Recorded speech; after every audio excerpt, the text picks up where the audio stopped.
You gotta come down and see my store now. I know I keep coming. I've been so I gave you a card. Yes, you did. Okay. I know you said you got janitorial supplies, right? Yeah. So what kind of stuff you now got? Like paper too? Yeah. Like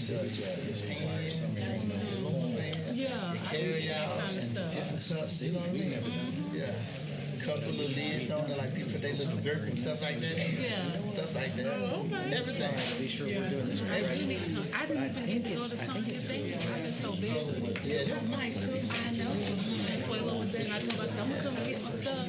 I ain't getting nowhere. You still cooking though, right? That's what I was busy doing Saturday. I had a job. Yeah. And yes, and it was like, For signing Yeah, I know I didn't have a job. I spent the whole weekend feeling like I had After cooking. it doesn't matter to me. I just Cooking tie out though. There you go, there you go. Straight from the store. I took my booth the other day. Oh, yeah. Did you? Oh, yeah, my husband, you know, he a nursing staff, so we ain't gonna miss no nothing. No, I went in and took mine. I'd like to call the meeting of the Leesburg Planning and Zoning Commission to order. It is November 16th, 4:30. Please stand for the invocation and place the flag. Oh, Heavenly gracious Father, we ask that you lead us, Father God. We ask that you help us to guide us to make all the right decisions that's great for the city and fair to the people as well. These things we pray in your holy name. Amen. Amen. I pledge allegiance to the flag of the United States of America and to the republic for which it stands, one nation, under God, indivisible, with liberty and justice for all.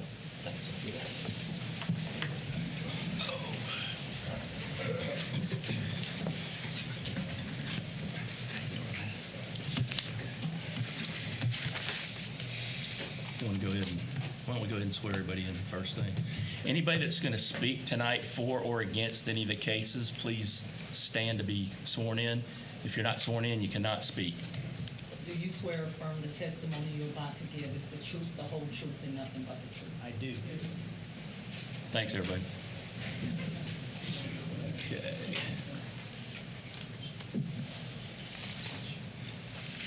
Do you want to give the spiel? Yes, sir. Yeah, I was going to do it after that. Thank you, Mr. Chairman. I'd like to welcome everyone to the December 14, 2023 Planning Commission meeting of the City of Leesburg. My name is Dan Miller, Planning Director for the city. Staff present today includes, to my left, Executive Assistant Sabrina Mitchell, also Senior Planners Christine Rock, Diane Yeckel, Deputy Director Candy Harper, and Planner Max Van Allen. City Attorney Grant Watson is also present here today. Today's agenda and speakers registry is available on the table by the back door. If you wish to speak on a case, you need to sign the speakers registry and turn it in to Sabrina, who is seated here to my left.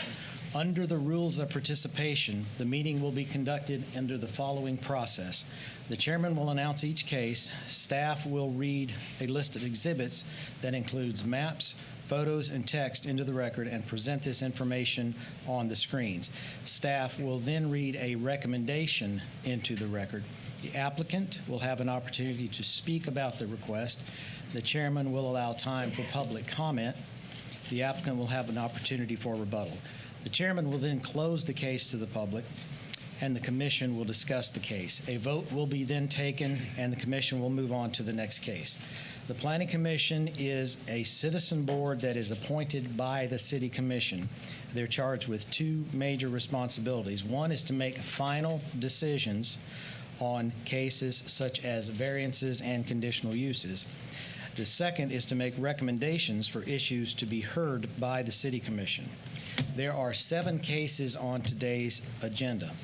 The conditional use permit, which is I believe the last item on today's agenda, is a final decision from the Planning Commission.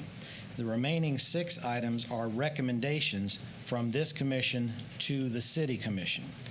Once these cases reach the City Commission, there will be 2 hearings held, and the City Commission will make a final decision on those cases. Please note that there are tentative dates for the City Commission hearings that are listed in bold on the agenda. We'd like you to be aware that these dates are subject to be changed, so please check with our office regarding any final hearing dates. Finally, on behalf of the planning staff and the Planning Commission of the City of Leesburg, we'd like to thank you for your participation in today's public hearing process. Mr. Chairman, we are ready to move forward. Okay. Everybody's had an opportunity to look at the minutes from last meeting. Are there any additions, corrections, or deletions? If not, I'll accept the motion. I'd like to make a motion to approve the minutes from the last meeting. Do I have a second? Second. All right. Any discussion?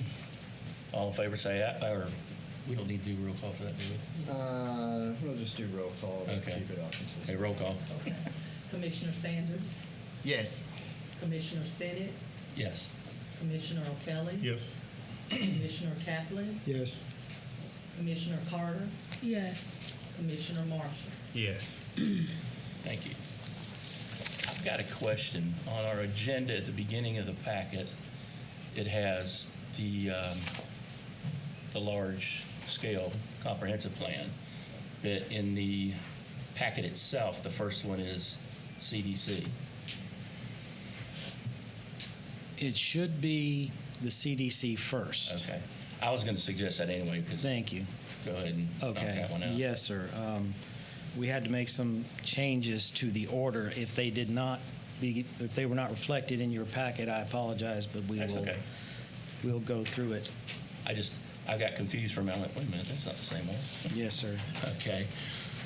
All right, then, new business number 1, public hearing case number PUD 23511, PDO CDC, offices on Pine Street, planned development overlay.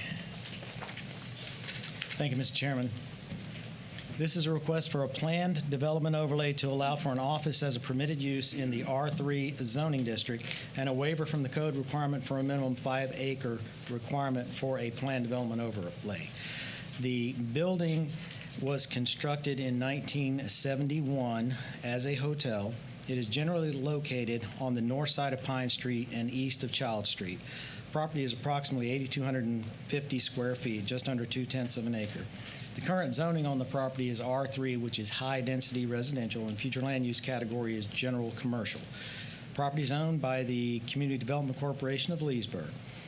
In review of this request, we found that the city's codes would require a planned zoning district to have a commercial property in a residential zone, which is the reason for the request.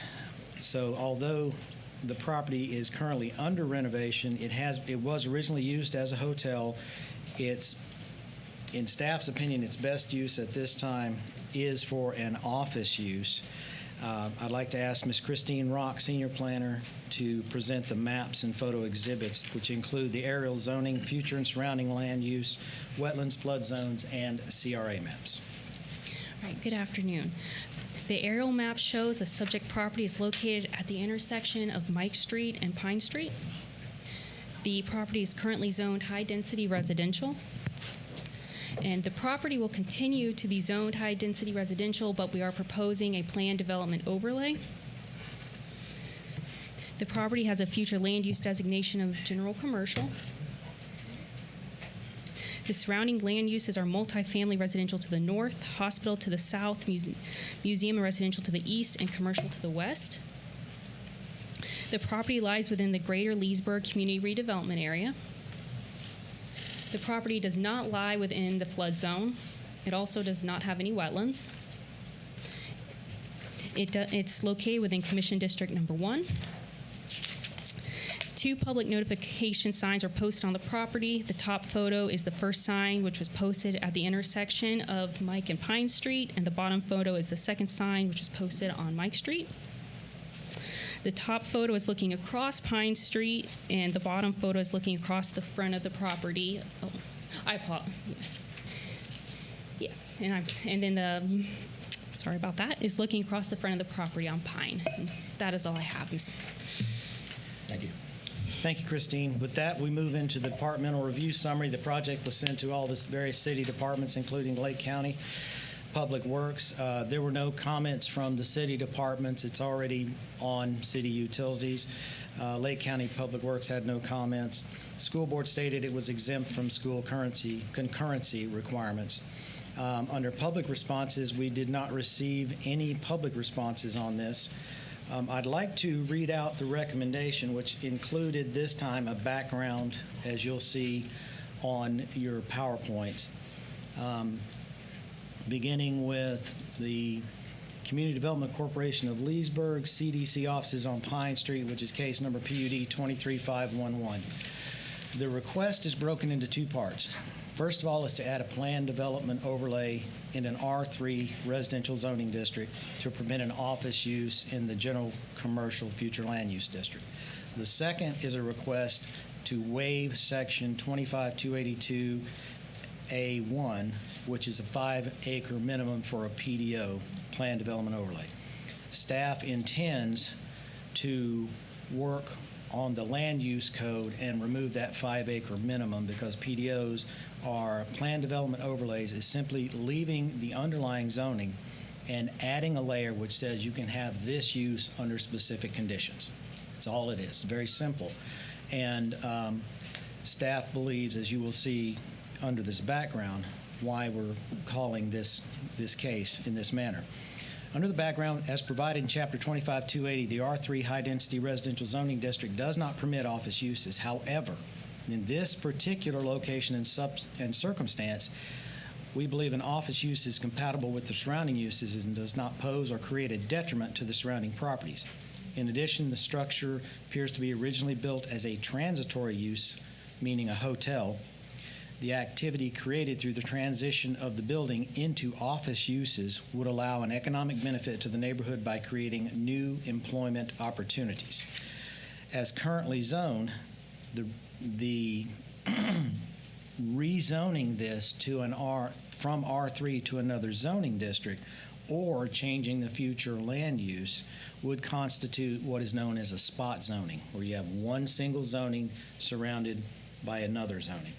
And that's not good practice. And that would be either inconsistent with the future land use or inconsistent with the zoning. And that's a potential incompatibility with the future land use. So in determining the solution to the use of the building in a manner consistent with the neighborhood, the creation of job opportunities, and in adaptively reusing this structure, staff determined that the use of a PDO, planned development overlay, would be appropriate, with, of course, the waiver of the 5-acre minimum requirement. Would solve the issue, allow an appropriate adaptive reuse of the structure, and still maintain compatibility with the city's comprehensive plan. That's the background on it, and that's what I wanted to bring out to everyone here, because if you go to that particular intersection of town, within a very short distance, you have businesses, you have the African American Museum, you have the pool, you have the rework going on Pine Street, my favorite barbecue place, I can't remember the name of it. Green Generation. Thank you. And Is that what it's called now? a number of different businesses. It's a varied mix of uses here. And to my concern on this from a planning perspective is that to hold it strictly to a residential use when it's literally within rock throwing distance of several businesses, the museum and other, and in addition to having the economic benefit far outweighs any possible negatives that we could find.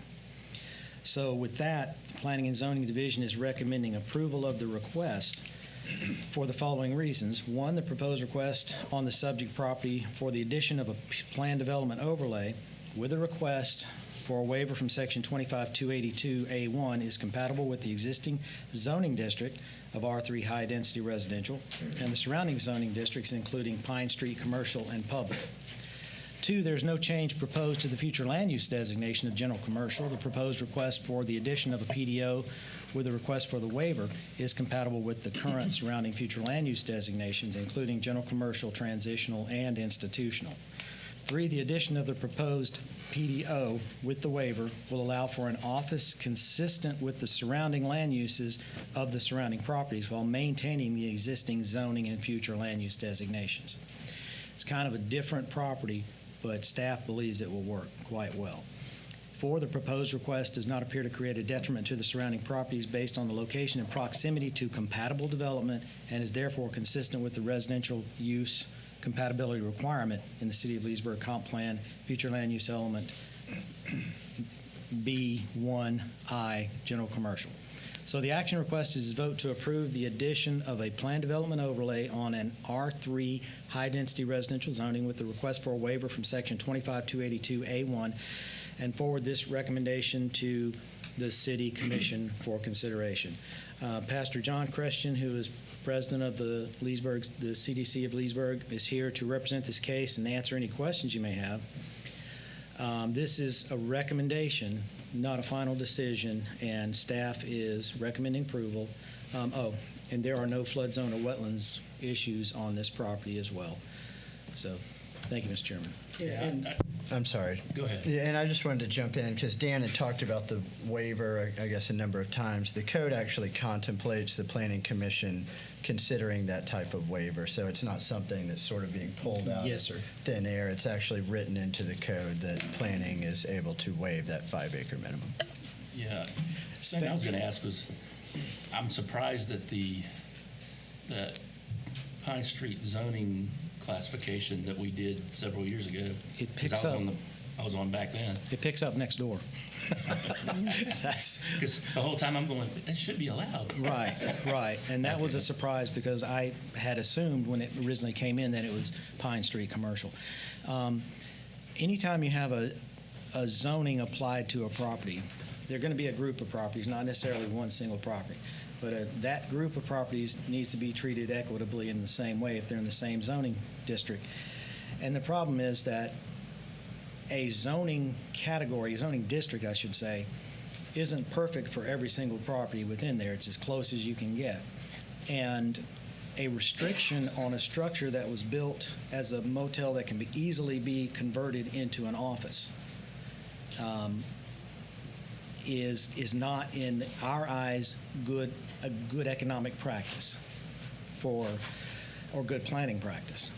It's something that can easily convert, create some jobs, and be good for the neighborhood. And with all the good things that are going on right now with the Pine Street reconstruction, the swimming pool, new businesses that are in the area or have moved into the area, this is a continuation of that path, is the way staff sees this case.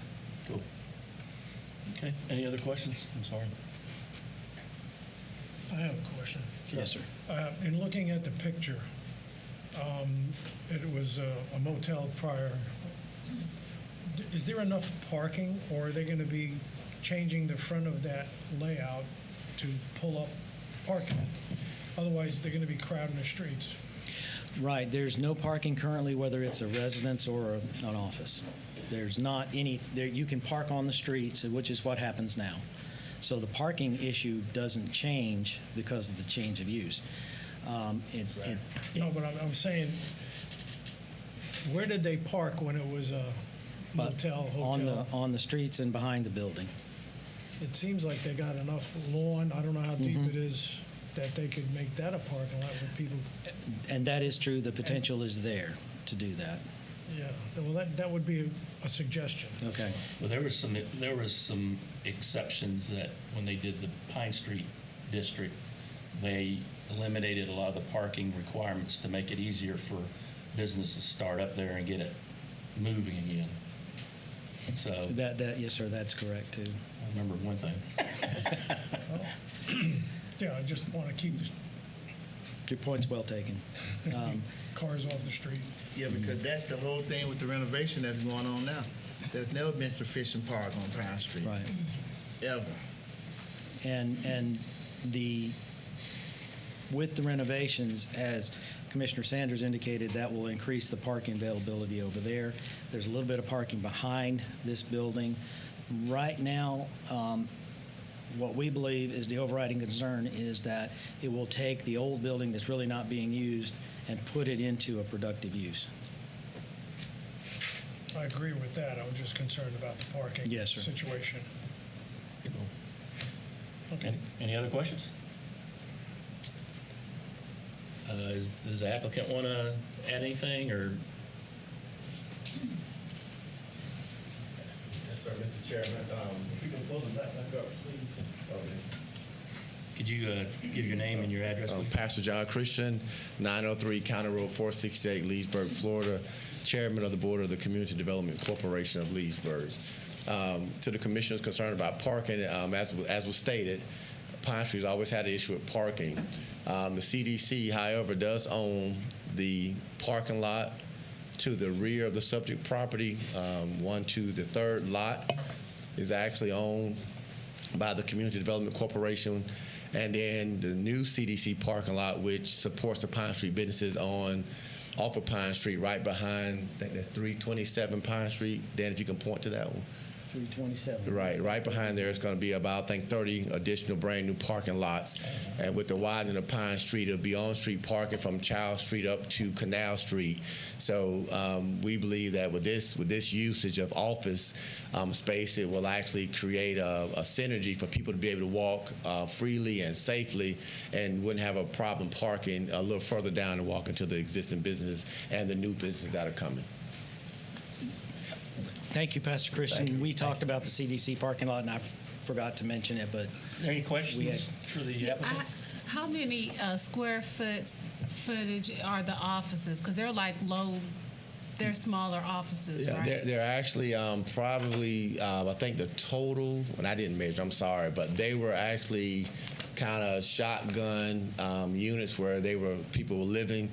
There were no kitchens involved, so we just basically took it out. You have a bathroom, you have a toiletry, you have mini splits, actually, so it's probably larger than a regular office. I would say maybe 400 to 500 square feet each office, and basically we have them all rented out. We had to stop because once I talked to Dan, realized we weren't zoned properly.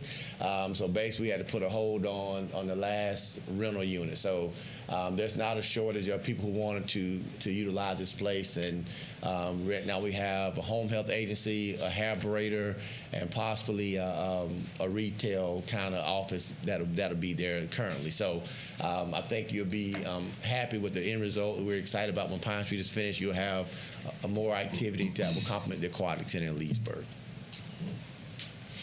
Any other questions? Thank you. Thank you for your consideration, Mr. Chairman, and my board. We do appreciate it. Thank you. So, anybody sign up to speak? Anybody want to speak for or against from the audience? All right. We'll close to the public. We'll open for discussion and render decision. Mr. Chair, first of all, just for transparency, I sit on the CDC board, but it should not, I don't have to abstain because I'm volunteer. I think that's questionable. Yeah, I think if you sit on the board, Commissioner, that's probably better to abstain from this particular vote. Just the proximity to the company itself, I think, is whether volunteer or not. I think that was appropriate to volunteer that information. We appreciate it, but I think abstaining on this particular matter is the right thing to do. There's no discussion. I'll entertain a motion here. I'd like to make a motion to pass the PUD 23-511. I second that. All right. Any more discussion?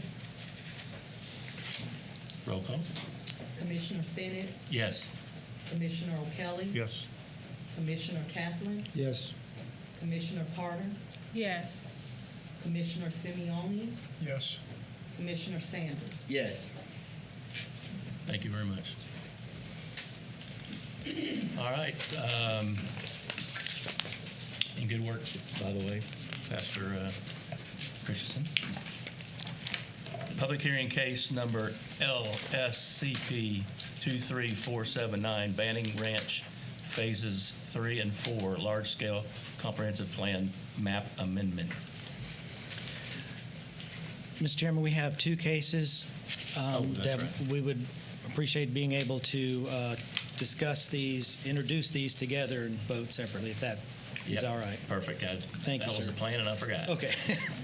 Okay, because these next two cases are related, we introduced both cases at the same time. They're voted separately, but we introduce them both because it's the same information, and we don't want to give it out twice. So I'm going to introduce a third case as well.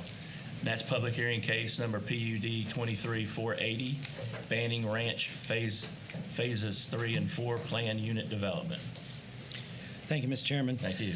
This is a request for a large-scale comp plan and rezoning for 464 acres that's generally located west of County Road 33, south of the Florida Turnpike, and east of County Road 48. The overall proposal consists of the 464 acres of currently undeveloped parcels. There's a large-scale comp plan amendment from neighborhood mixed use to estate residential, and a rezoning case request to go from planned unit development to planned unit development. I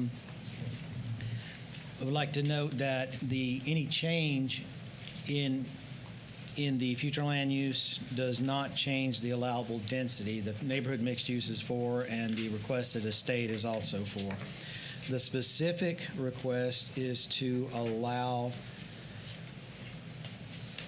the specific request is to allow the PUD zoning for 530 detached single-family lots at a density of 1.15 units per acre gross. Ms. Diane Yeckel, Senior Planner, will present the maps and photo exhibits, which include the aerial zoning, future land use, surrounding land use, wetlands, flood zones, and CRA maps. Thank you, Mr. Miller. So our first map, the aerial map, please. We are showing that this subject property is located west of County Road 33, south of the Florida Turnpike, and east of County Road 48. For the future land use, the subject property currently has a future land use of City of Leesburg neighborhood mixed use, which is also to the east and to the west. The Lake County future land use shows the north and south as having Lake County rural future land use. And the proposed future land use is city estate residential. The subject property is currently zoned city planned unit development, which is also to the east and to the west. The Lake County zoning shows there being Lake County agriculture to the north and to the south. And the proposed zoning is planned unit development. The surrounding land use is some pasture on all 4 sides of the subject property, vacant residential to the northeast, residential to the southeast, and timber to the west.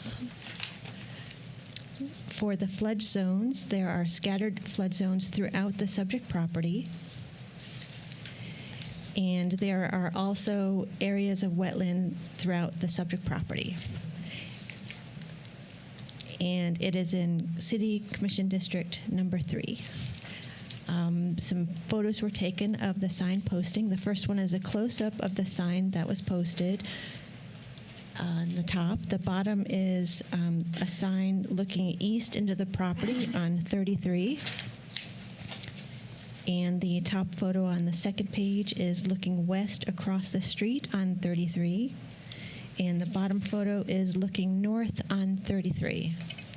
And that's all I have, Mr. Miller. Thank you. Thank you. Excuse me. Thank you, Diane.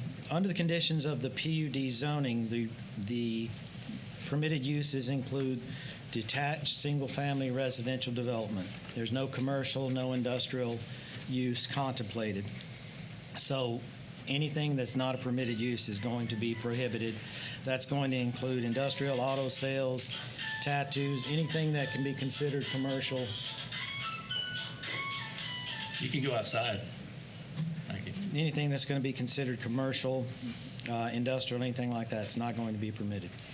Their residential development requested will consist of 50, 60, and 70-foot wide lots. There'd be a maximum of these 530 single-family lots. Maximum of 358 would be 50-foot lots with minimum house size of 1,600 square feet. A minimum of 118 will be 60-foot lots. Minimum house size 1,800 square feet. And a minimum of 53 70-foot lots. 700 square feet on the lot size, minimum house size 1,800. There are 25-foot setbacks. On the side setbacks, anything that has a side setback of less than 7.5 feet will be required to have gutters. That's become a standard in our PUD zonings. Dark sky lighting is required.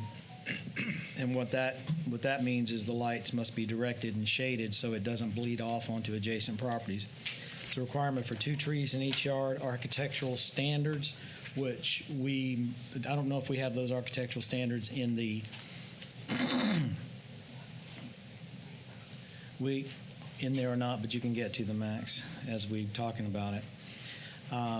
We said the 35-foot open space, 25-foot buffers. There will be 2 access points contiguous to the property to the west and 1 access point contiguous to the property to the east. There's 2.43 acres required within the development reserved for recreational areas. That would include fenced playgrounds, separate dog park areas, and other recreational amenities that are shown on the conceptual site plan C. And then the other requirements of the PUD are standard PUD language, which includes protection for the wetlands, restriction on the grass types for lower usage of water. As an example, St. Augustine is prohibited, but Bahia and Bermuda are permitted. Under the department review summary, there were no substantive comments from the city departments. Connection to city water and wastewater is required. There can be no wells or septic out here. Natural gas is required in 80% of the homes per city code. The Lake County School Board, with all of these, they send an adequate public facilities letter. And we anticipate in this case that it would be required, if it's approved by the City Commission, to come back to the school board with a proportionate share mitigation agreement. And just as a reminder, that's a form of mitigation in which the developer agrees to a payment necessary to provide the student stations to serve the project. And that generally results in a significant payment to the school board to provide for those stations. And then Lake County Public Works is working with the developer on providing all necessary improvements, any turn lane signalization, widening of roads that is required. And because it's Lake County roads, we don't have much say in it, but they are working with them. Under public responses per state of Florida and city of Leesburg notice requirements, the project was legally advertised and sent out to the surrounding property owners. We received 1 disapproval on the comments in regard to mainly in regard to the environment and the flora and fauna of the area. Under the recommendations, we have for case number LSCP 23479 large-scale comp plan, Planning and Zoning Division is recommending approval for the following reasons. The project meets the requirements of Chapter 163.3184 Florida statutes for large-scale comp plan amendments. The proposed large-scale comp plan amendment is compatible with the adjacent future land use designations of City of Leesburg neighborhood mixed use and Lake County rural as conditioned in the PUD zoning. 3, the proposed zoning classification of PUD is compatible as conditioned with the current surrounding zoning districts of City of Leesburg, PUD, and Lake County A agriculture. And 4, the proposed future land use designation for the site is consistent with the city's growth management plan, future land use element goal 1, objective 1.6. The action requested is to vote to approve staff's recommendation to change the future land use of the subject property from neighborhood mixed use, that should not say Lake County, to City of Leesburg estate residential, and forward this recommendation to the City Commission for their consideration. Under the zoning case, which is PUD 23480, Planning and Zoning staff is recommending approval of this request for the following reasons. One, the proposed zoning classification of PUD is compatible as conditioned with the current surrounding zoning districts of City of Leesburg PUD and Lake County Ag.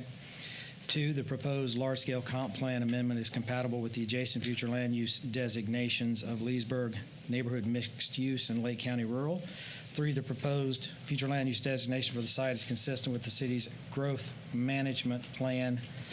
Future land use element goal 1, objective 1.6. The action requested is vote to approve the staff's recommendation to rezone the subject property from City PUD Plan Unit Development to City PUD Plan Unit Development, and forward this recommendation, to the City Commission for their consideration.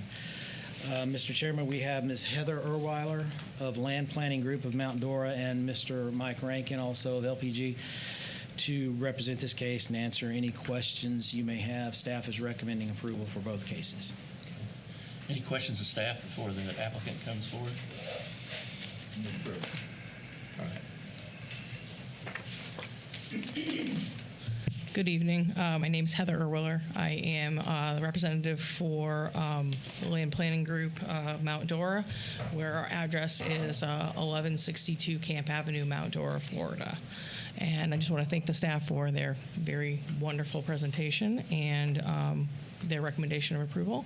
And I'm here to answer any questions that you may have. Any questions of the applicant? Okay. Thank you. Has anybody signed up to speak for or against? Yeah.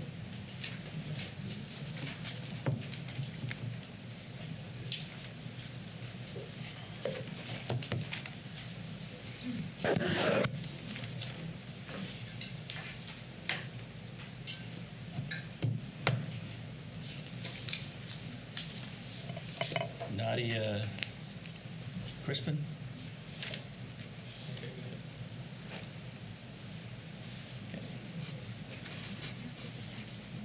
Those of you that come up, give your name, your address, and you'll be on a 3-minute timer, so you have 3 minutes to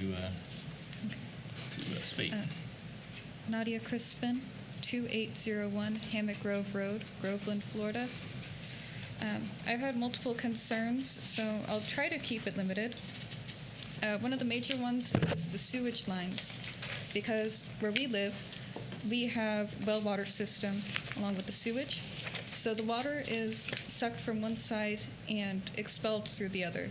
So all of the dirty water in an area like this would be pushed into the clean water sections of the surrounding houses and could potentially cause disease and future lawsuits due to that. The water system, being well water, would be sucking up water from the ground.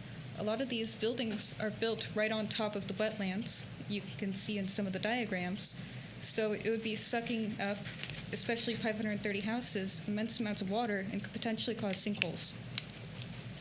So in their environmental assessment report, they specifically state that they're going to need multiple evaluations for multiple animals like the Everglades snail kite, Florida scrub jay, eastern black rail, sandhill cranes, Florida sand skink.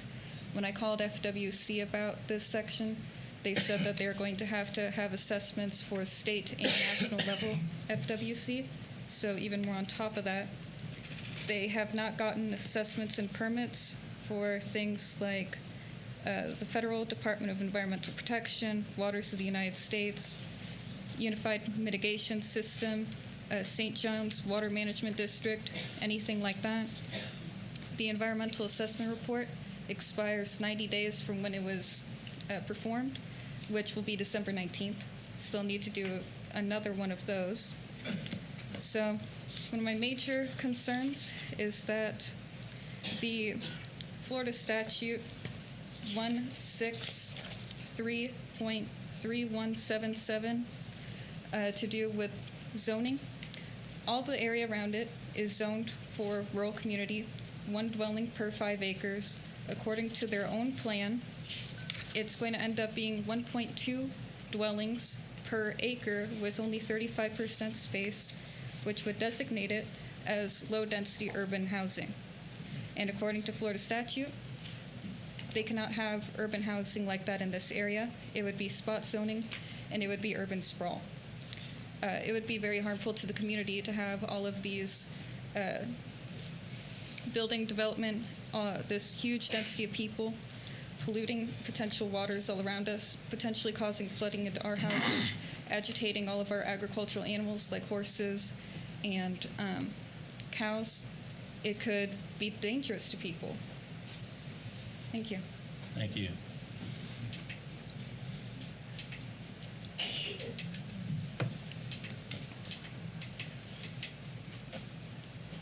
Got it.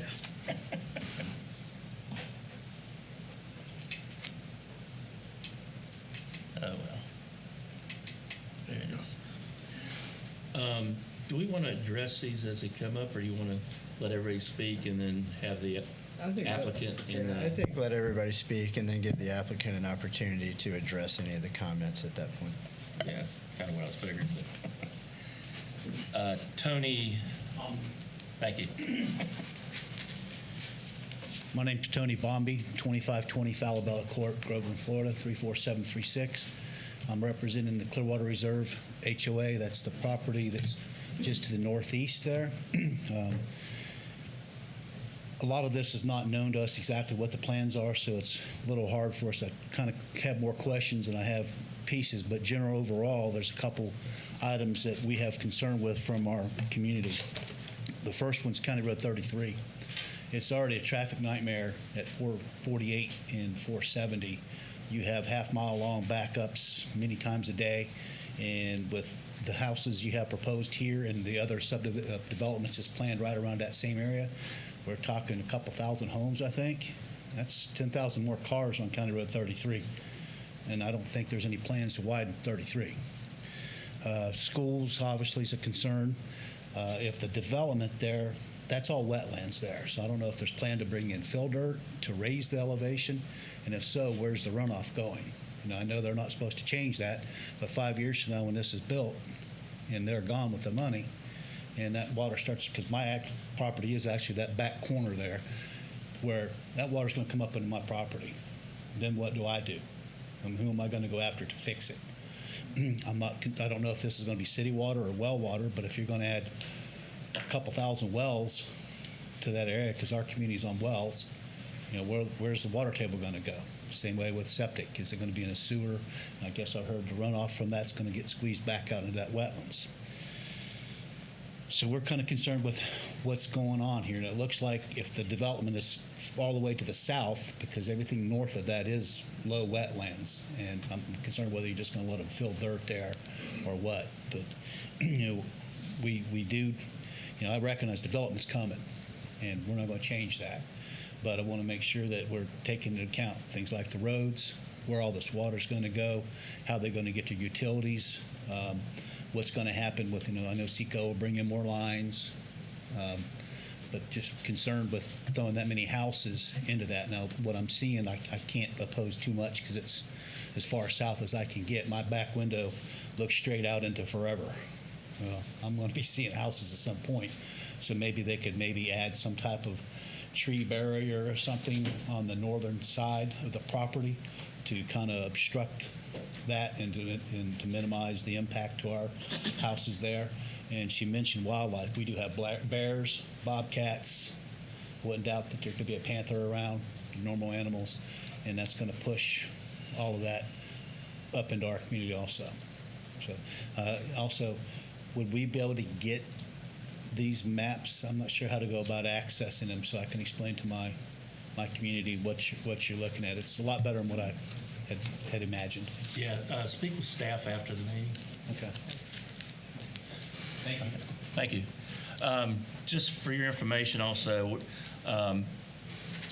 we approve the concept, but it goes to the city commission still. So if you don't hear what you want to hear or you need more information, It'll be at the City Commission, what was it, December, or not December? Hold on 1 second, I'll tell you. Bear with me. Yeah, January 22nd, and again, March 11th. So it'll go to the City Commission twice. It'll be voted on the second time. Can I ask one question? What was the housing density? Was it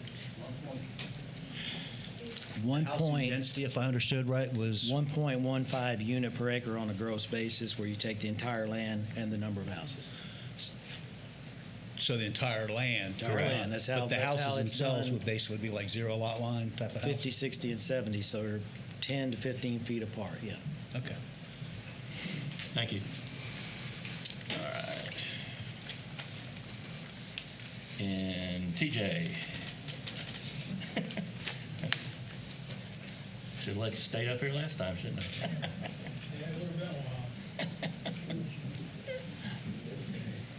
I'm TJ Bryant, 2910 Hammock Grove Road, Groveland, Florida. Here representing Hammock Grove Estates HOA. We're the parcel, we're adjoining to the south and to the east, directly connected to it. Right here? And I know we were here, I think it was May of 2021, and there was a meeting about Sounds it. about right, yes, sir. So my first question is, essentially, the subdivision has already been approved. This hearing is about an amendment to the land use? Actually, the subdivision from the previous meeting was 1 and 2. was over, yes, sir, 1 and 2 Okay. over here, and this one is proposed for phase 3 and 4 over here. Okay. So it's an addition to that. The actual zoning on the property right now, as it's been since 2007, is a PUD that allowed for 1,375 on 624 acres at a density of 4.9, and it included single-family and townhomes. This works out to be a significant reduction, to be honest.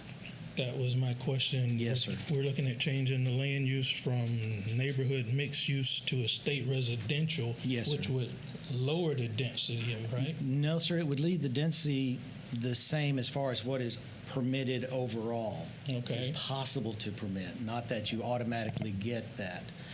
But in neighborhood mixed use, you can have commercial uses in there. And what they're saying is they're not going to do any commercial at all. They Okay. want to do just residential. For 3 and 4. That's, yes, sir, that's why we wanted to change the Okay. land use on it, to make that clear for everybody. Okay. And another thing, I know there are a lot of factors out of you all's control as far as a timeline on this, or when they have to. Okay, no, that's a good question, because on a PUD in the city of Leesburg, you literally have 10 years, 120 months, 10 years to begin what's called substantial improvements, substantial, what's the word, Candy? Substantial commencement, thank you. Okay. And It's a grammar class, too. yes, it is. And so, depending on the market, it could sit here 10 years and nothing happened. So for phases 1 and 2, that clock would have started running 20 and the 21? year that project was approved, which I think was 2021, yes, sir. Okay. And to point to what the gentleman here from Clearwater was concerned about, are there any plans that anyone knows of for any substantial improvements out on 33 right now? Because it is getting pretty bad. Right. That's the best question of all, because every project that comes through the city, because the city does not have control of the roadsway because they're county roads, we take all of this information and feed it to Lake County Public Works. Okay. And we are constantly in contact with them. The roads have been in the condition that they're in for many, many years. They haven't been improved, widened, or anything, because there hasn't been that much growth, that much development. I hate to say this, but it's the truth. Until the development occurs, the roads won't change. That, and I hate that, but that is the fact. It's a lag. Yeah, you Yes, got to sir. have the problem before you can address it. Yes, sir. And I wish there was a better way to do it. I don't know Okay. what it is, but that is the truth. Okay. That's all the questions I had. Thank you. Yes, Thank sir. you very much. Appreciate it. Was there anybody else? Have you signed up?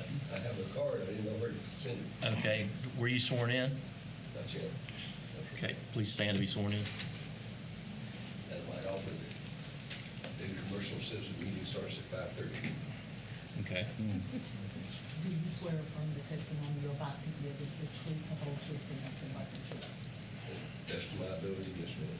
Okay. Please come to the microphone, give your name, and state your address, please. My name is Harry Butler. I can't say that I represent Plantations. Anybody from Plantation here? Then best as we can tell, I represent Plantation. At least two of the gentlemen have mentioned the 48, 33, and 33, 470 intersection in previous conversations with Dan, and he repeated it a couple of minutes ago. There are limitations you have as far as what the different entities have to approve. I would offer, now let me back up just a minute. Let me ask you, and you don't even have to answer it, but what are your priorities? The city's coffers or the treasury, or taking care of the people? Redundant question. I'd offer you can take care of both at the same time. If there are performance bonds and demands put on any approval you do with time sequence improvement, as far as I'm concerned, there's probably many, but for those two intersections, you can't break ground or whatever. There's an attorney over there, whatever law he puts into words he puts into it. You've got to spend the money, fix those roads before you can get in. According to what I just heard, you don't have control over it. Dan said city, county. I'm not sure what he said, but County. It wasn't the first time I heard it, and it's not going to be the first time he's heard it.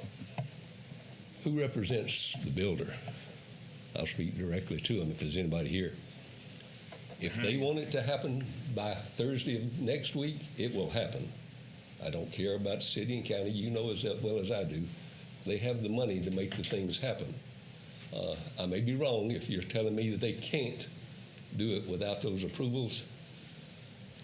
I'm very strong with opinion. If they want it to happen, it will happen. Make them want to make it happen before they build the first house. 48 and 33 and 470 and 33 are past whatever someone described the condition that has to come about before any action will be taken. We're already there.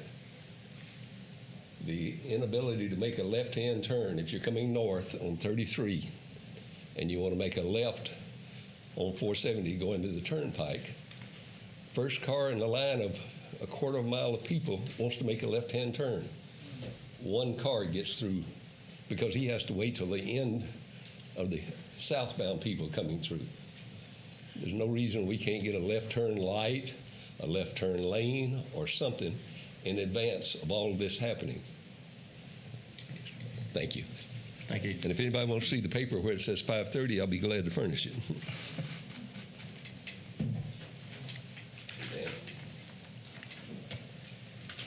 Just to clarify, the city's advertisement was not 5:30, correct? My understanding is always 4:30. Right. There's a 4:30 for Planning Commission and a 5:30 for City Commission. All right, let's discuss that.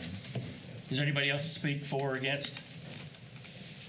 Will the questions we asked be answered by the Yeah, I'm going to bring the applicant up, and staff will try to answer them as much as possible. Thanks. Applicant want to come forward? There you are. Thank you again. Heather Erwiller for our Urban Land Planners, Mount Dora. Our professional address is 1162 Camp Avenue, Mount Dora. To answer some of the concerns, the sewage and the water will be city facilities. So that we will not be pumping water through private wells. We will be connecting to the city services, which will be extended down there through an adjacent project that is currently in the process of, those agreements are currently in the process of being worked through. Additionally, the issues related to the environmental report, we are aware of the environmental report's expiration dates, and we will have those reports recertified to be compliant with your requirements in your land development code. Additionally, the EA, the species of concern that are listed in the EA will be further studied and evaluated as we go through this process. So this is the first step in this process, right? We have many steps to go to actually turn dirt there.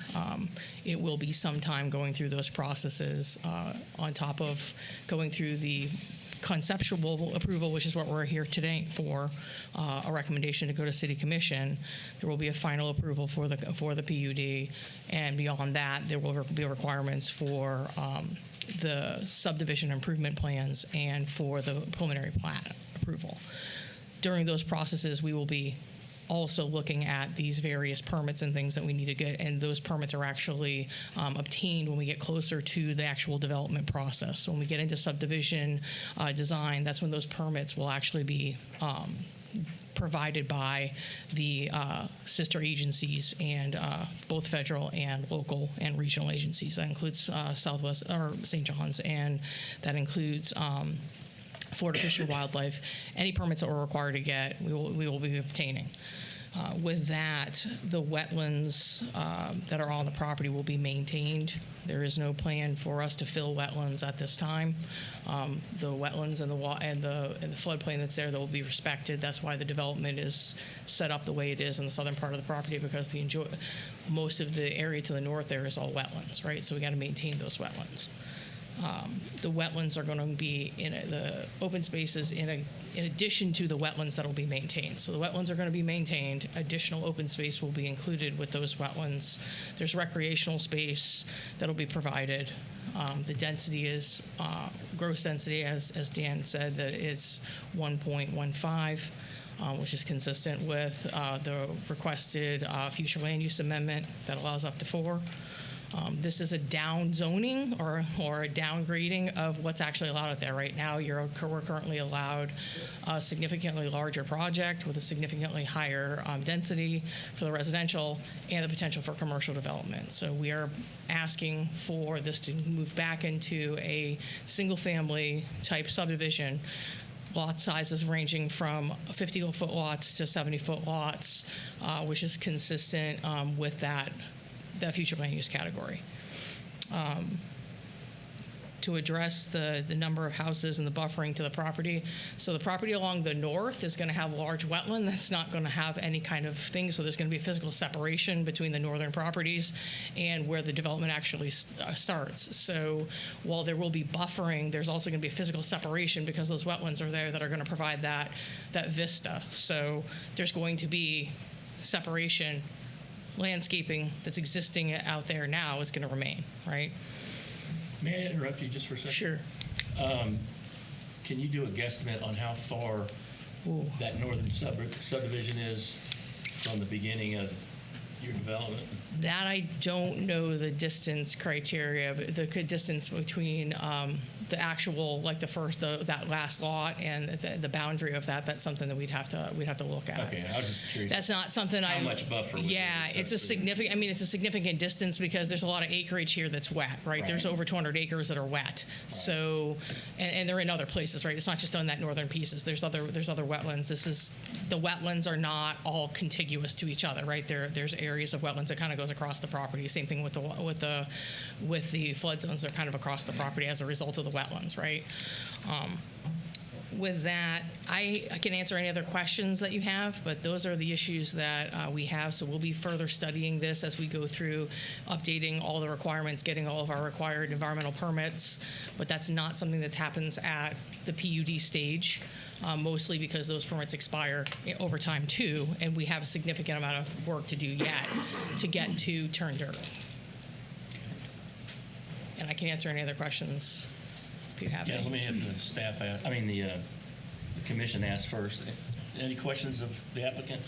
Yeah, I have a gentle reminder statement that I stated in our last meeting. When these people are coming to you inquiring about these developments that are obviously going to impact the school, gentle reminder to think about school childcare, bringing charter schools in, partnering with someone. That's always an issue. I know that you're paying, the schools and things like that, for the impact.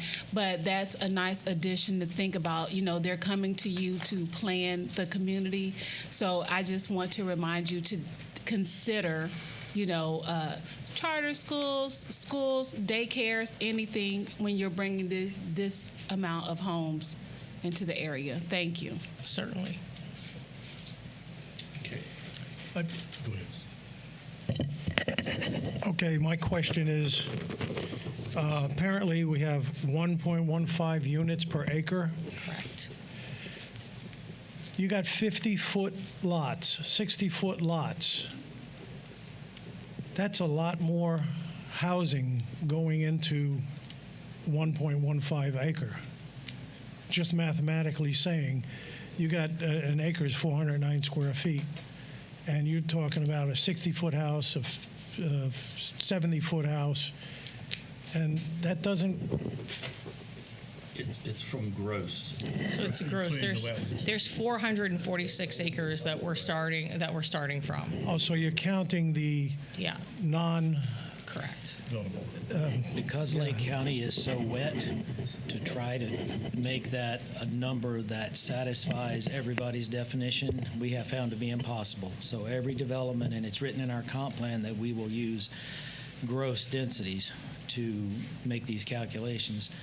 It is, your point is well taken, because there's a ton of wetlands out here that creates a natural buffer and does cause the lots to be smaller. That is, like I said, the point makes sense. But to calculate it without wetlands, without flood zones, without everything else, it becomes a fool's errand, in that no one will ever agree.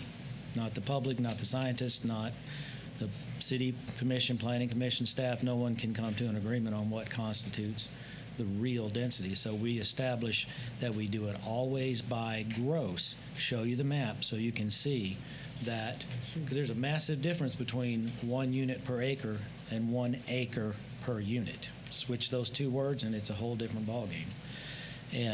But in order to make them roughly comparable, to get as close to comparing oranges to oranges and apples to apples, you take that gross density, you put the map up on the board so everyone can see that this is what the proposal is. That's the way we have to do it to make it make sense. Sounds a little crowded to me. That's all. Thank you. I have a question. Where is the ingress and egress to this development? It's not fronting any of these roads on 33 or 48. So where are they coming? How are they getting into this interior development? Thank you for pointing. I appreciate that. Right. This is phase 1 and 2. Same developer, same builder. Coming off 33, it will come in through here. The way this is built, we don't know, but we would anticipate further development, and we don't know. We just anticipate that there will eventually be an extension to 33. Okay, this yes, sir. Area to the left, now that's showing development. What is that? That's not part of this property. That's not part of this property, but that's a potential. Has somebody gotten that approved previously? Nothing. No, that's not approved. That part's not approved. That part is simply people talking to each other. That's a conceptual idea that, okay, maybe that's going to be developed. If it's developed, that's something what it would probably look like. If it did, yes, would it join? It would have to join up. That's required. They would have to allow each other interconnectivity between the subdivisions. So we show alignment with projects that are potentially projects that are in the works for you to conceptually understand how we're connecting to the existing development and also to future planned development. So the property that's been approved is on the east side that you would be coming into from 33. Correct. That has not been developed yet, or has been approved for that development that we're seeing? Is That's that correct? It has not been. It has been approved for that development, phase 1 and 2, but it has not been actually developed yet. Okay. So that road seems to meander quite a bit to get to this property and through other residential. Okay. Correct. I mean, it's meandering through the same subdivision, just different phases of that subdivision. Theoretical subdivision, really. So back to the question about density. How many acres of this total are considered uplands that you can build on? I know the wetlands are, the total wetland acreage, I believe, is 240 of the 464. So 220-ish. 280? 240 are wetlands of the 464. So you got 224. You have 224 acres of uplands, is that Correct. what you're saying? Mm-hmm.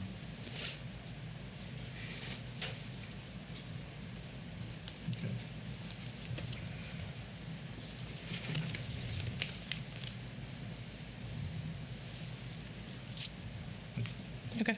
Is there any other questions? How do we handle additional questions from the audience? Well, I think the audience had their opportunity to speak before to pose their questions to the developer. I mean, if you want to let anybody back up to comment again, you're welcome to, but I don't think that it's a requirement at this point. We'll go ahead and do it. Yeah, once again, my name is Tony Bombi, representing Clearwater Reserve HOA. My lot is that very corner there, and I think that north-south line's probably about 500 foot. So we're probably 1,500, Is it this 2,000 one, Tony? feet. Yeah, that's my lot there. Okay. So you're probably about 2,000 feet or so out across the wetlands. What I didn't hear an actual answer to was it's not planned to build that wetlands in. I want to hear it's not going to be filled in. And two, I didn't hear what they're going to do to control that water from where they build, because they're basically taking that, where that's upland area there, it's just barely upland.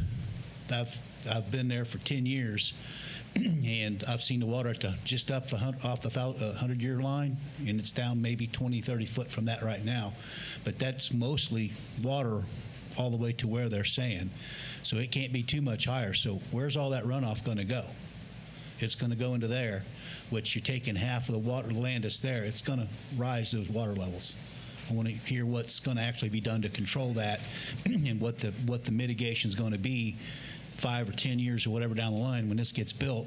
The developer's got their money, because it's probably going to be an LLC. There's going to be no one for us to come after to correct this.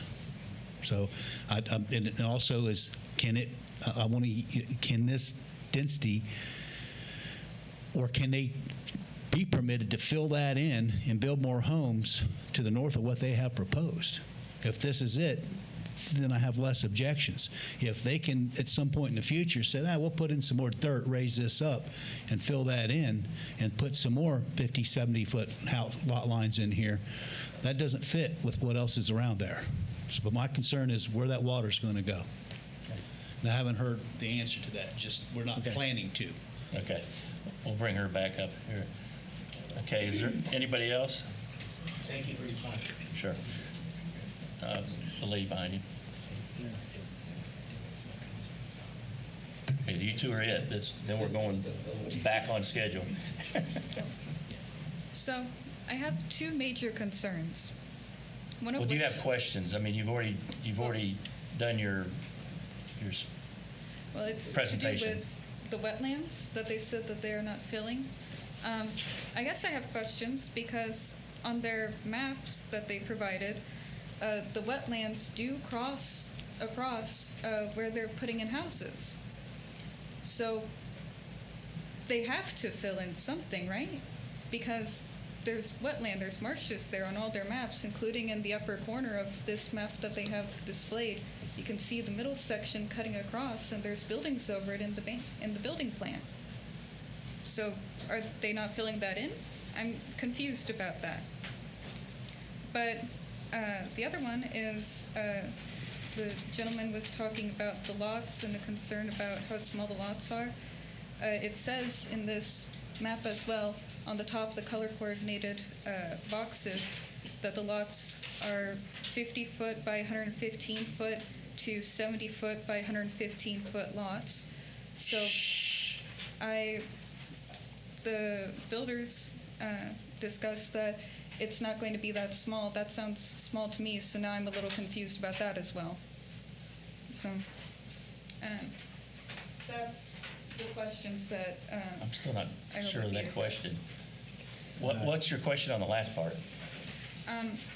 Is it going to be 50-foot by 115-foot lots, or is it going to be bigger than that? Okay, we'll answer that in a minute. Okay, sir, Do I need to get up there? Can you hear me? nope, you got to get up there. Everything's on the record. It's just like a court case. All right, if I look at her, did you answer John's question? Mr. Chairman, would you ask John if she answered his question about what road they're going to use to get out of there and back in? Because I didn't hear the answer. I mean, it may have been, but I didn't hear it. What road are they going to use to get in? They will go out through phase 1 and 2. What road are they going to use to get out? I don't know the name of the road, sorry. The road doesn't have a name yet. It'll go through here and out, 33. But somewhere along the line, north of there, it's got to hit 470. East of there, it's got to hit 33. I mean, I don't care how they get there. They can go into one of those two roads. Is there a question, sir? Yes, sir. It looks like it 33 is where they'd enter. She never answered that question, and 33 is the answer. I offered that it's already, whoever described a certain condition has to exist before actions are taken. You have a question, sir. You're repeating what you said before. I apologize. The houses north of 470, east of the turnpike that are building now, to her or you, have we not already met that condition that was described? I saw 19 tractor trailer loads of houses that are going to be built. Are those not sufficient to say that we need improvement at 33 and 48? Question, please. Are what's there now not sufficient to meet that criteria that we are already there? We said we're not going to do it until we meet a certain problem area. I'd offer. Whoever's talking in the audience, please stop. Are we not there already? Please be quiet in the audience. Hey. He's talking to you. Please be quiet. Hey. Quiet. If you need to have any discussions, you can take those outside of the chamber so that we don't interrupt the proceedings. Thank you all. This is very rude. I'm not sure how to ask you the question, but I liked your concern. I'm going to make a request. In the future, you make those requests more emphatic as opposed to a please. We as a group. They get my pleases. I hope so. All right. Is there anything else? Any other questions? No, sir, I'm sorry, there weren't questions. Okay. Learned a lesson on that one. All right. You want to come up and answer those questions, please? All right. So to answer the questions, I did misspeak. There is a few wetland areas here that are going to be filled for some of the blocks on the lower part. The majority of the larger wetlands are going to be maintained the contiguous wetlands. So I'd like to think that, but again, we're going to be required to get permits before any of that can be done. Nothing is going to be filled tonight. Nothing's going to be filled in the very near future. We are going to be required to get wetlands. Any of those wetlands that we are not given permission to fill through permits, we won't be able to fill. So in that case, we would either come back for a redesign. As far as the large contiguous wetland that's adjacent to the gentleman's property, I think it was Clearwater. Mm-hmm.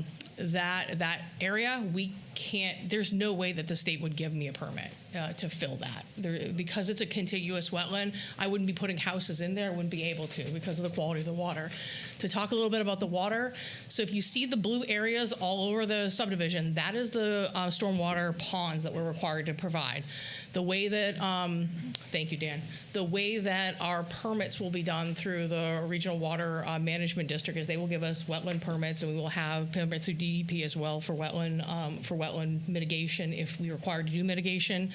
and the water will be discharged into those ponds adjacent to the residential. So what gets done is, when you don't see it now, because again, this is a conceptual plan, but you will see it in a subdivision plan. If you ever look at a set of subdivision plans, it shows how the conveyance system. So there are utility easements that include drainage easements where we actually move the water from one side of the subdivision to other places where we're putting it into ponds.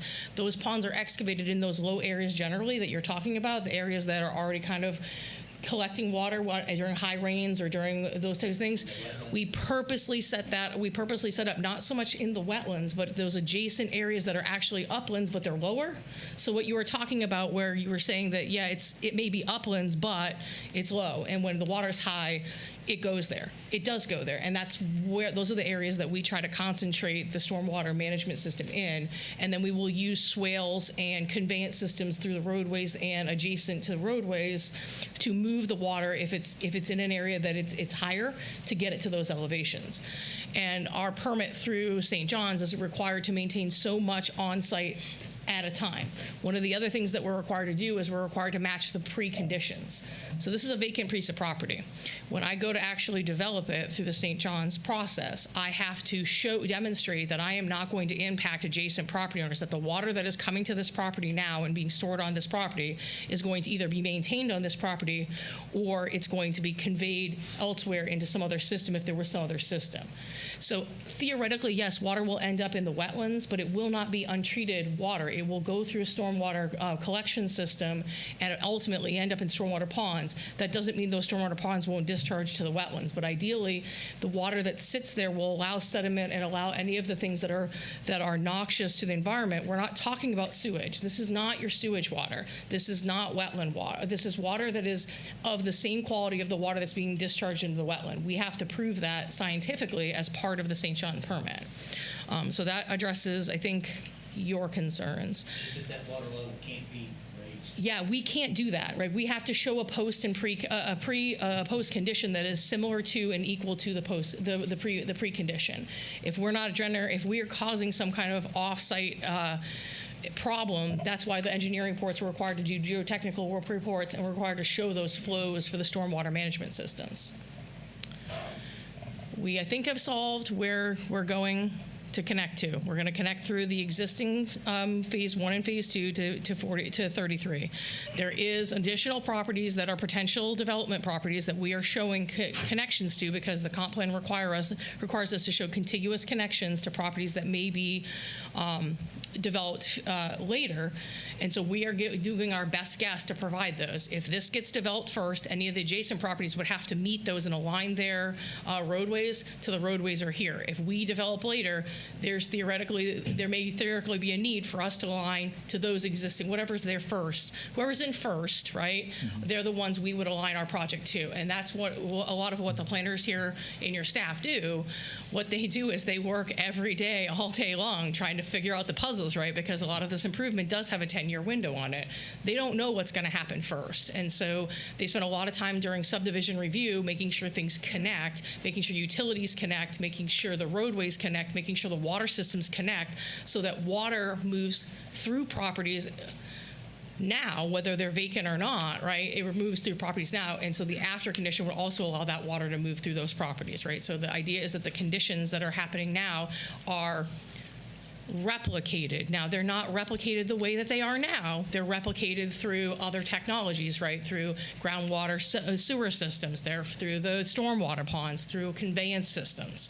So the water moves from one property to the other to tomorrow the way it moves today once it's developed. That's theoretically the whole process by which we do stormwater management. Why we do stormwater management in Florida is significant.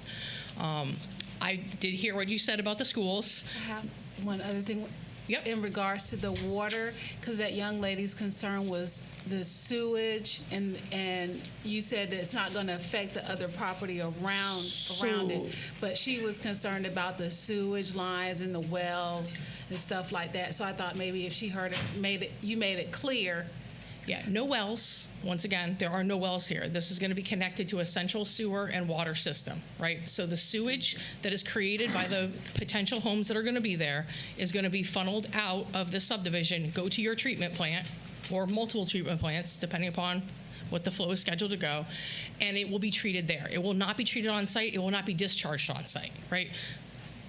This will run like any other conventional subdivision runs. They're connected. In order to have these type of lot sizes, we have to have a central water, sewer, and sewer system. We have to have potable water, and we have to have centralized services. If we don't have centralized services, exactly what she's talking about occurs. That's why we're connecting to the system. And there's already we're already in the process of working and negotiating with the city utility division what those agreements are going to look like and how those connections are going to work, because there are not utilities. Everybody's right. There's not utilities here right now.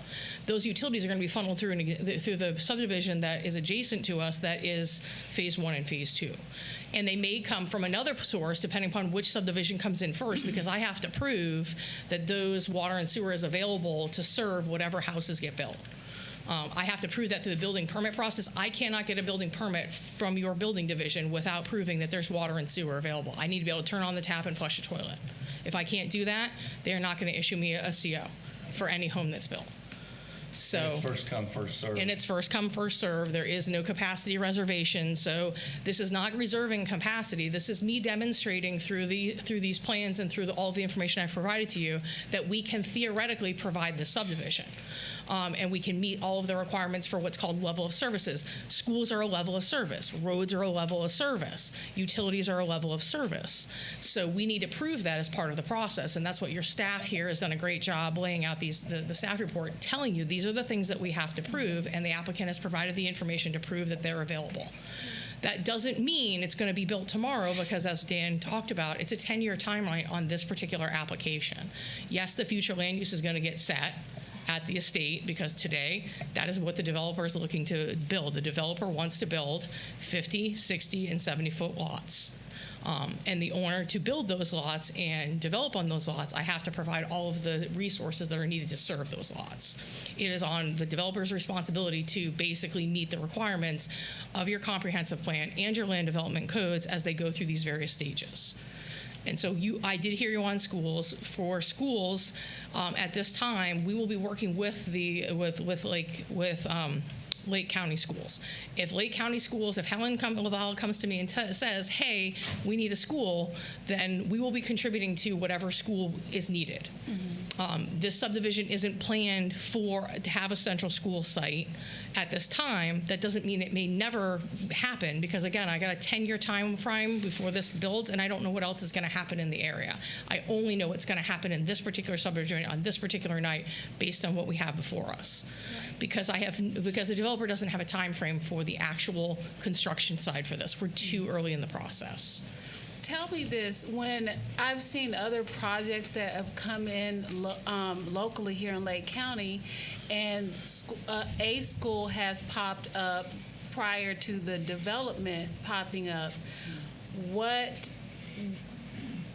involved with that? Because it's not a public school, I understand. So it depends on who buys the property, right? So charter schools are they're a private provider of school systems for public children. So public children get a voucher to go to their voucher goes there. The money essentially for their seat goes to that charter school if they're going there. Sometimes they additionally have to also have a fee. There's a fee that they pay. They have a tuition that they pay to go to those private charter schools.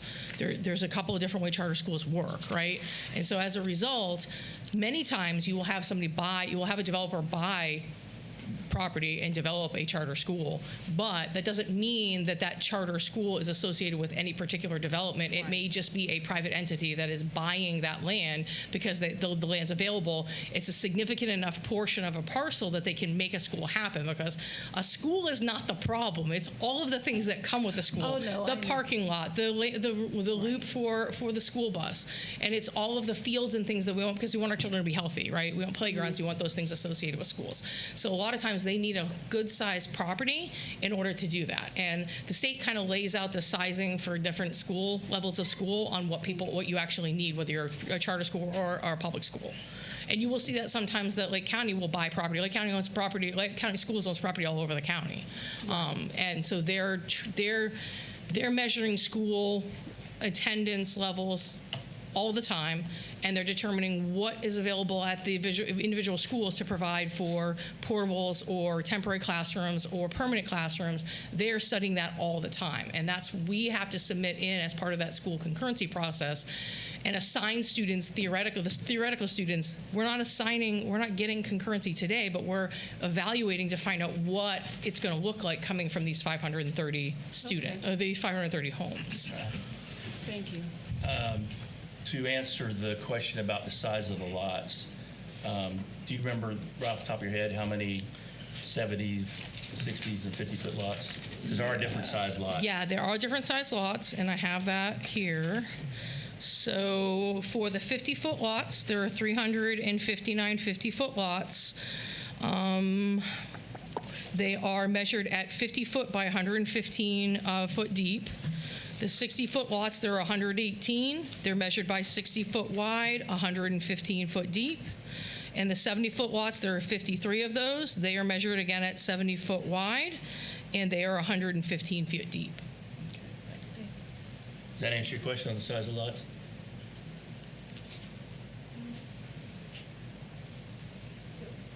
So 70 foot wide, 115 foot deep. So is it 70 by 70?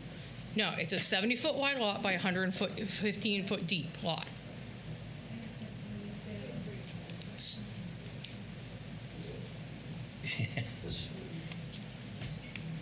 Okay. Anything else? I think that was it. Okay. I'll sit back down, and if you need me again, you can just call me back. In case anybody was wondering when I said first come, first serve a minute ago, is if all this passes today, or when it goes to the city commission, and then another subdivision comes in and does the same thing, and there's only a certain amount of service that's available, if it's only like 400 homes, and whoever gets in there first gets it. Just because you got approved here doesn't mean you're going to get the service, and if you don't get service, you can't build. So that's why I meant first come, first serve. That's just something I learned from Danny this year. Okay, thank you. Mr. Chair, I was somewhat concerned about the note about 5:30 for this meeting. That came out in the Daily Commercial from a newspaper reporter that did state 5:30. However, if you look on our website, if you look on the board downstairs, it all says 4:30. So this was a newspaper error, not staff error, not city error. So Thank you. Send your complaints to the Daily Commercial. Who said that? Thank you for clarifying that, Candy. Yes, thank you. All right, we're going to close to the public for sure. Any last questions of staff before we go into discussion or render decision? All right. Just a couple quick comments, if I may, Mr. Chairman. Yes, you may. I want to be sure everyone understands that this is not a place where wells and septics will be allowed, period. Everything here, if this passes through the system, has to go on city water and wastewater, and the wells will not be on the well that feeds this property is not on this property. It's miles away, as is the sewer plant up on 470, which would be the logical place for this to be treated. But there won't be any wells and septic. The wildlife study, normally they do a small wildlife study at the beginning of the project, but they do have to go through Florida Fish and Wildlife Conservation Commission and get those permits. Those are state level permits, and they're not allowed to move forward if they find any of a number of specific species. There's also the Florida Department of Environmental Protection, which works on the water and wastewater side, St. John's, which is on the drainage side. I want to indicate on any subdivision, not just this one, on any subdivision, yes, there are wetlands present in the area.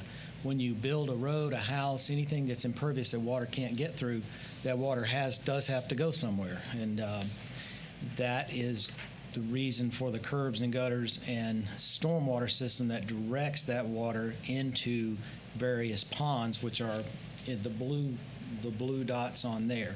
Those have to be calculated and designed and stamped by a licensed, registered, an engineer who's licensed and registered in the state of Florida.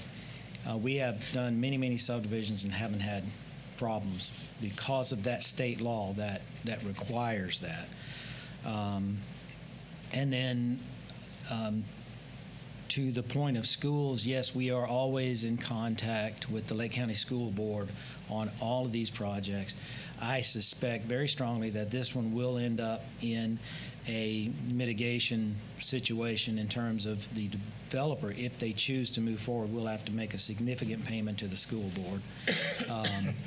And as far as when and where schools are built, that's on the school board, but I do anticipate a significant payment. I don't know what the numbers would actually come out to be, but it's thousands and thousands per student. Dan, let me ask you a quick question. How was it that they were able to receive the new school that just came about in Tavares behind Waterman with that developer? Is that something, was that school board related? I don't know a thing about that one. I don't even, the name of the school, it's right behind Waterman. No, I know, it's in the city of Tavares, but I thought maybe. I do not know. I don't know anything on that one, Okay. Commissioner. Thank you. Thanks. Okay, if nothing else, I'll entertain a motion. Conversation. Well, that's what that was. No, I didn't know you wanted to say I that. thought, no, he was. Go ahead. No, I thought that we're going to, is there any discussion on the board? That's what I'm asking. Yeah, well, yeah, that's been open. That was open. Go ahead. Well, I have a lot of concerns about the density. It's really, with uplands, it's about 4 units per acre of upland land. Ingress, egress concerns me going through a windy road, which has already been approved. So again, as usual, I have some concerns about that kind of density.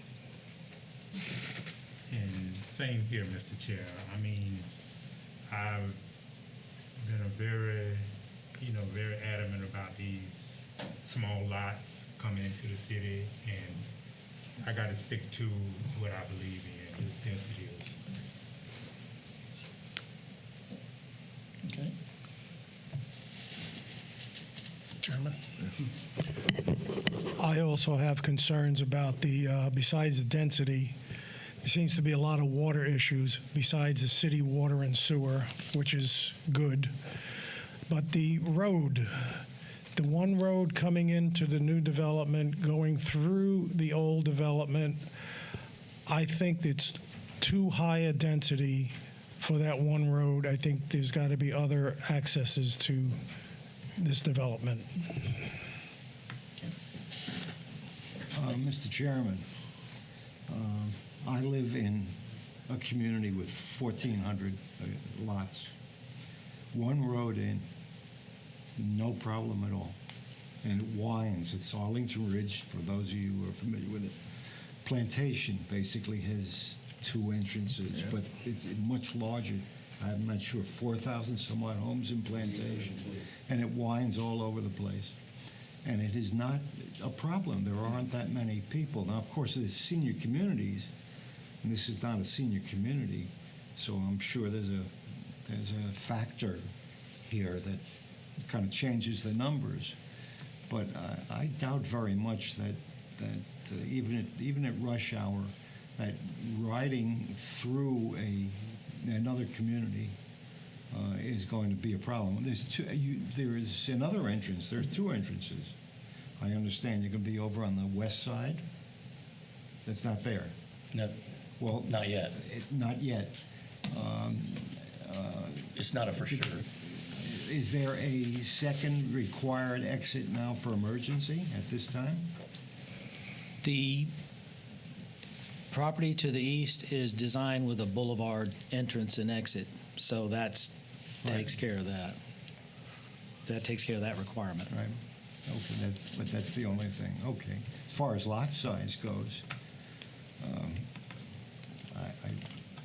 based on the lots in most of the communities around here, it's normal.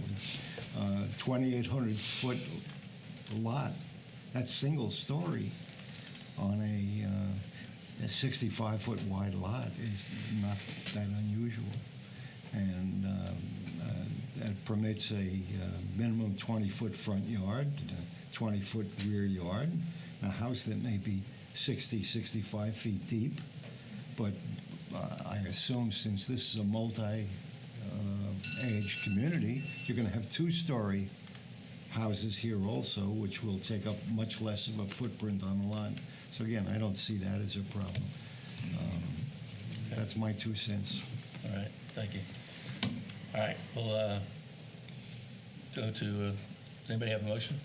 Yeah, I'd like to make a motion, Mr. Chairman, to approve public hearing case number LSCP 23479. Okay, there's been a motion to approve. Second. There's been a second. Any more discussion? This is what the discussion really should be. Sorry. It's okay. Any more discussion? All right, roll call. Commissioner O'Kelly? Oh, Ken? No. No, I said Commissioner O'Kelly. Roll call. Yes. Commissioner Kaplan? Yes. Commissioner Carter? Yes. Commissioner Marshall? No. Commissioner Simeoni? No. Commissioner Sanders? Yes. Commissioner Sennett? Yes. All right. Yeah, that was, Zoning, yeah. yeah, that's right. I forgot there's 2 cases there. Okay, that was public hearing case number LSCP 23479 PUD 23480. And on the new business, public hearing case number PUD 23480, Banning Beach phases 3 and 4, public planned unit development. Do I have a motion? Mr. Chairman, I'd like to make a motion to approve public hearing case PUD 23480. Thank you. We have a second? Second. Okay, we have first and second. Any discussion? All in favor? Roll call. Commissioner Kaplan? Yes. Commissioner Carter? Yes. Commissioner Marshall? No. Commissioner Simeoni? No. Commissioner Sanders? Yes. Commissioner Sennett? Yes. Commissioner O'Kelly? Yes. Okay. Thank you very much. And don't forget the 2 meetings for the city commission. That's where the final decision is. So, yeah, you can leave. I just want to let you know you could come to the city commission. See, the thing is Yeah. that other adjoining properties already approved for similar deals. It's the standard time. Yeah, but look at the road. One road to go through the whole thing to get out there. But they set back. Yeah, they So have it's to. not like an image, and this is development, so it's set back. It's not like it's blue road. What else when all these people About the plantation. come home? That was a perfect Gotta get out. example about the plantation. It's one. One road. Okay, they can put another one down there. It's probably not gonna be built. But that's not. Should we take a 5-minute break? Highway 33. I'm going to take a 5-minute break, so The traffic on there. do what you need to do. Amazing on this. We'll start back up at 6:15. So you get an 8-minute break. Very generous. I'm a crazy guy. I didn't know this was going to be so long, but I have to leave at 7:30. That's fine. I have a doctor's appointment at 8:15. I went this morning at 8. Yes, I went this morning 8:15 a.m. I got up at 6 o'clock to go down to the villages. They said, I'm sitting there waiting. They called my name. I said, oh wow, that's pretty quick. They said, your appointment is 8:15 p.m. not a.m. I'm like, you guys, who makes an appointment at 8:15 at night? My jam is watching TV. It's for an MRI. Yeah, they're open pretty late. My daughter works. 30 seconds before it Yeah, that's where I'm going. She doesn't work that late. In fact, she's off today. Yeah, she's just working part-time while she's going So to if I college. get up, sneak out the back door, it's, I don't even know where I'm going. Yeah, that's fine. We got enough people. Plus we have an alternate out there too. I'm sorry? There's 7 altogether, so we got 4 more. Socially acceptable. Yeah, the next two are the villages. That's okay, I can show The next one I thought was going to be the big one. Yeah, that's all. I'm trying my best. I should stand up just to get my blood going down.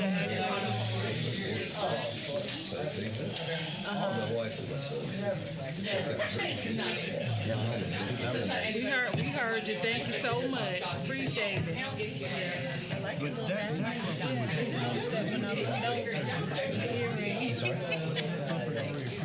The second person told me like hearing. Why? It's less than. It's Correct. It's phony. Correct. Yeah, because they took out commercial. I used to have It's a part of that when I district, and I got a think they pair took out for some of my the houses. graduation. It's real tiny. I don't know what the past one was. Oh, I know. That's what they mentioned. Because nobody will wear a fake one so small. Well, my son. I'm kind of fanatical about Robert's rules, and I try not to be. Worth around $2,000. Did you get some? Oh, yeah. I know, Yeah, it's I nice. ain't got that much jewelry on. No, that's fine. I just try to keep it under control, so if everybody gets out of control, then it's chaos. You too. And sorry about the newspaper, but that's the newspaper.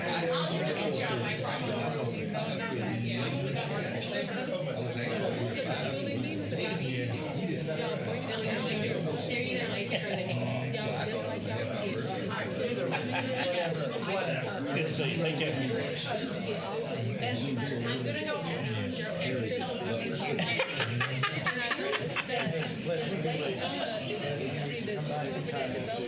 Talk about whatever you want to. That's fine. That'll be good.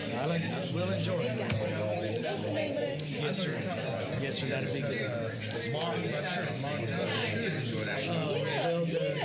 We did that. Now we're doing the villages. We did the Manning Ranch. We're moving into the villages now. Same comments.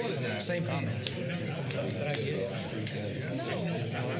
Thanks. Drive safe. It's dark out there. Probably split if you need to.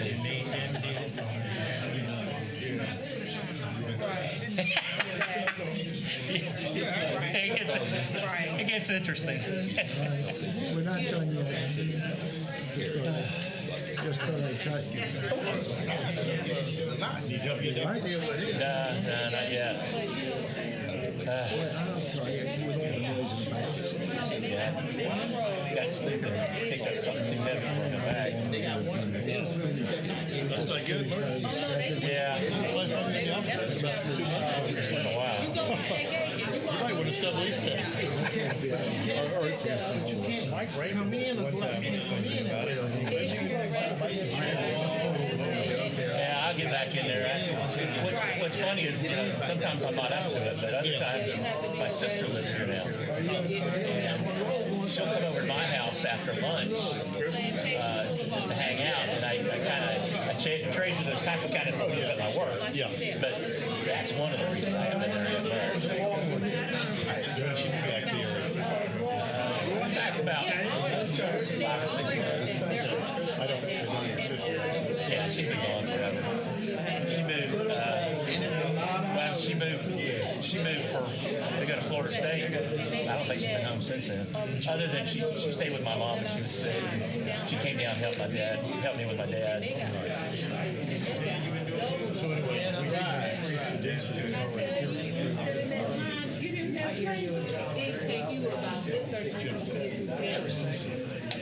The gate is like Yes, and just sit down there everywhere. You know what I'm saying? So if you don't have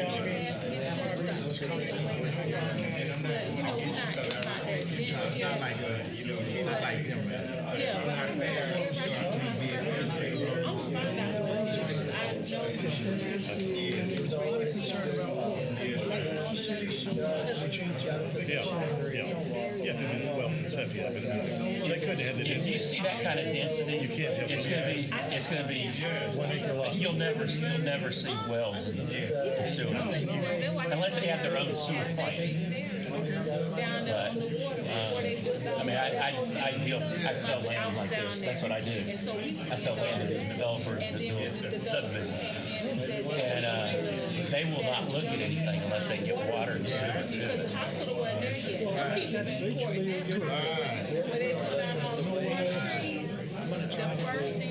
Pam told me that a long time ago. I kind of like the idea with the road. I mean, it seems like it might be kind of happy pain in the butt, but what it does do is it keeps the traffic off those other main roads until they get to the very end. Now, whether that helps or not, I don't know. I try to look at both sides and try to figure out what's what. How would you like to, I still got the map up. How would you like to live in a 50, 60-foot lot with 400, how many? 430 units just in a row, one row, with a couple of, and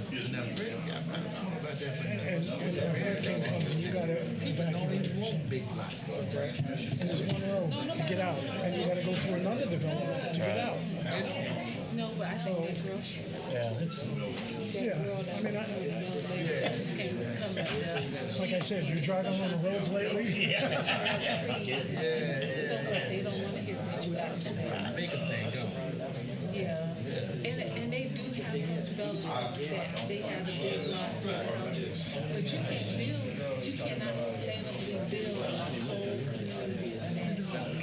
Ain't no money. Ain't no money. Ain't no money. It is a chilly. I don't get chilly very often.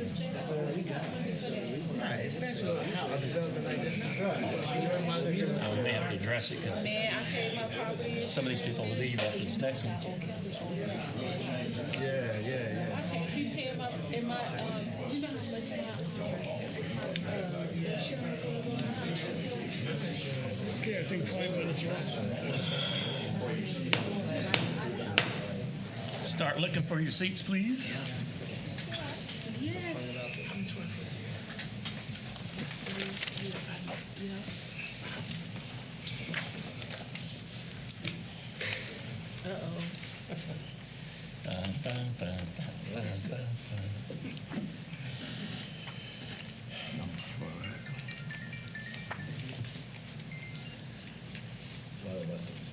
Huh? A lot of recipes.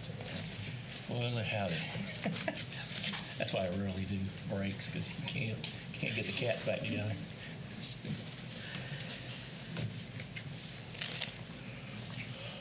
And they come back, we should all say, you're in. You know, you have the volunteer meetings at the nonprofit, you go to the bathroom, you come back and say, you're now chairman of the committee for Guess what? Congratulations. While we're waiting on them, please turn your phones off. Please respect the people that are speaking and do not speak during the meeting. It got very hairy there a little while ago, and we couldn't hear what was going on because of the conversation. So please keep that in mind. That's my preaching for today. Well, for now anyway. It never stops. So there's a need to preach. Yeah.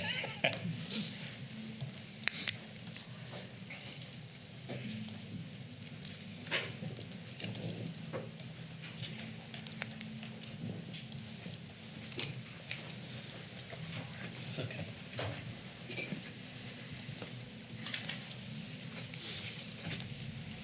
I would go together. Huh? These two are together. Yeah. I would go ahead and start, but I wouldn't allow him to be able to vote because I don't let anybody vote if they don't hear every word of the case. So. He should be coming out. He's getting ready to come out. Yeah, I figured. I know he had a phone call.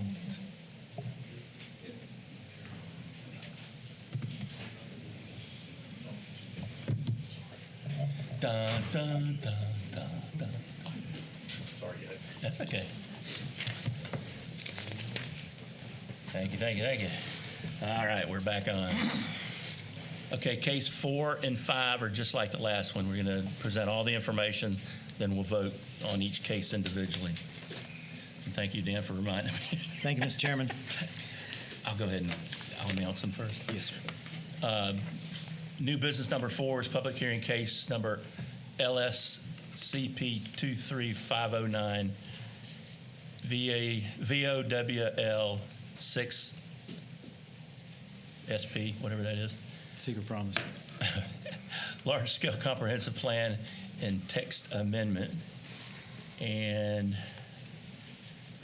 the other is, bear with me. And then new business number 5 is public hearing case number RZ 23510 VOWL 6 SP rezoning. Dan. Thank you, Mr. Chairman. As the commission is aware and has seen in previous comprehensive plan and zoning cases, the Villages has successfully begun development of the property north of County Road 47 and back east of the Turnpike. They're also expanding their area within the city limits. As you may have also heard, the Villages has purchased the old Secret Promise property in southwest Leesburg. So in order to develop this property, they're requesting to apply the Village's ARD, which is age-restricted development standards, and that's on both the future land use and the zoning, the ARD standards as has been adopted into the city's code of ordinances. So the first of these two cases is a request for a large-scale comp plan map and text amendment for the Villages of Westlake. Both requests encompass a total of approximately 4,192 plus or minus acres. Large area. If you'll note on the map here, this is the old Secret Promise area that's been sitting there for 20, give or take, years. And the Villages successfully negotiated and took that property over. It had an entitlement of some 6,800 units on it, and the Village is not requesting to change that. But the property is basically generally located east and west of the Florida Turnpike and north of County Road 48. There's an annexation that falls within this 4,192 acres, and it's approximately 79 point a few, not quite 80 acres on that. As annexations are sent directly to the City Commission, I just wanted you to be aware that that 80 acres, which is up here on the northwest side right there, that falls also within the comp plan and zoning change. But annexations do go directly to the City Commission. So today what is being considered is the comp plan, text amendment, map amendment, and zoning. So overall, the comp plan proposal, the first of these two proposals, includes basically 3 major items, and I'm going to sum it up and allow the Village's representatives to answer any specific details. But of those 3 on the comp plan, the first is an amendment to the future land use map that changes this overall area from conservation, Secret Promise, mixed use, institutional, industry, and technology commerce park, and Lake County Regional Office to age-restricted development, which is a future land use category within the City of Leesburg's Code of Ordinances.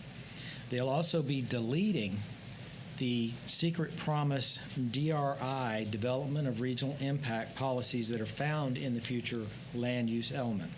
This is due to the fact that because the land is now owned and will be developed by the Villages, then they will not be using the Secret Promise policies that were placed in the comp plan some close to 20 years ago, or whenever it was done, many years ago.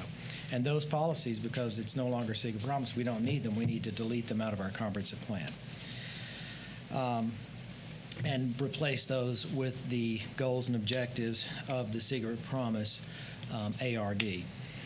Third, they will be amending the future land use text, the future land use element text, to address wetland habitat protection, some land use planning, and commercial centers, and adding those commercial centers to the list of non-residential centers. So they're making some adjustments that will allow them to continue to build the Village's model right here. Same thing as was done north of 470, same thing that's done on the southern part of this property, south of this property that the villages already owns. Now, the second of these two cases is a request to change the zoning of this 4,192 acres from Lake County Heavy Industrial and City of Leesburg C3 Highway Commercial, M1 Industrial, R1A Single Family Residential, and PUD Planned Unit Development to the age-restricted development zoning category. So Ms. Christine Rock, our senior planner, will present the maps and photo exhibits that include the aerial zoning, surrounding land use, future land use, wetlands, flood zones, and CRA maps. All right, good evening. All right, so the aerial map shows that the subject property is located east and west of the Florida Turnpike, north of County Road 48, and east of the Sumter County line. The property has multiple future land use designations, including SP Mixed Use, Conservation, Institutional, and Industry and Technology Commerce Park. The property also includes the Lake County Future Land Use Designation of Regional Office in the north. The proposed future land use designation is age-restricted development. The property has multiple zoning districts, including planned unit development, highway commercial, industrial, and public. The property also includes Lake County Zoning District of Heavy Industrial in the north. The proposed zoning is age-restricted development. The surrounding land uses to the north are agriculture, residential, and improved government. To the south, the uses are residential and pasture. To the east, the uses are pasture, vacant, industrial, residential, and timber. To the west, the uses are residential, office, and agricultural. Flood zone is located throughout the property. Wetlands are also located throughout the property. This is located within District 3. So 5 public notification signs were posted, 2 of which were along County Road 470 and 3 on County Road 48. These 2 photos were taken on County Road 470, looking across the road and east along. All right, these photos were also taken from County Road 470 and looking into the property and west. The top photo is looking northeast along County Road 48, and the bottom photo is a close-up of the sign. The top photo is looking towards the Turnpike overpass along County Road 48, and the bottom photo is looking across the road. And then this last photo is an additional sign which was posted along County Road 48 looking into the property. And that is all I have. Thank you. Thank you, Christine. In moving to the departmental review summary, the project was sent out to all the city departments and Lake County government. The city departments had no substantive comments from at all here. As far as Lake County goes, I wanted to remind everyone Lake County and the villages are working together in contact regarding all the roadway issues and upgrades that are needed there. So they are always in contact. Under public responses per the statutes of the state of Florida and city of Leesburg notice requirements, project was legally advertised and sent out to the surrounding property owners. We did receive 1 written disapproval. The gentleman who noted concerns regarding quality of living, water quality, increased traffic, noise, and habitat loss. We also received 1 phone call regarding the impact on the intersection of County Road 470, 48, and 33, the gentleman who was talking earlier, where the convenience store and barbershop is located. I'd like to go ahead and go through the recommendations at this point. For case number LSCP 23509, Planning and Zoning Division is recommending approval of this request for the following reasons. 1, the proposal is continuation of the existing Villages of Westlake development. 2, the proposal meets the requirements of Chapter 163.3184 Florida statutes for large-scale comprehensive plan amendments. 3, the proposed future land use map and policy amendments are compatible with the current surrounding future land use designations of Leesburg ARD, Institutional Industry and Technology Commerce Park, Institutional, Neighborhood Mixed Use, Conservation, and Lake County Rural and Urban Low Density, as well as with the goals, objectives, and policies of the comprehensive plan. 4, the proposal is compatible with the requested zoning and with the current surrounding zoning districts of Leesburg ARD, again, which is age-restricted development, PUD, planned unit development, public, and Lake County agriculture. 5, the area within the proposed Proposal is located within the Naval Undersea Center Mission Impact Zone, which is consistent with the Comp Plan Objective 1.16, ensuring land use compatibility with the Mission Impact Area and Comprehensive Plan Policy 1.16.11. City of Leesburg coordination and review with the NUWC, which is the Naval Undersea Warfare Center. 6, a proposal does not appear to create a detriment to surrounding properties based on the location and proximity to compatible development. The action requested is vote to approve this large-scale comprehensive plan map amendment, deletion of the secret promise DRI-specific policies in the comp plan, and amend the future land use policies 1.1.6 and 1.1.1 with attached exhibits A, B, C, and D, and forward the recommendation to the City Commission for their consideration.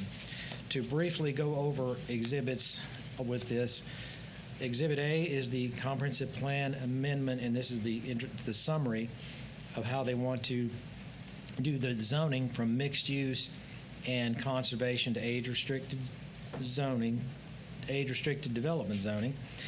Redesignate part of that from institutional and industrial technology commerce park on the map to age-restricted development.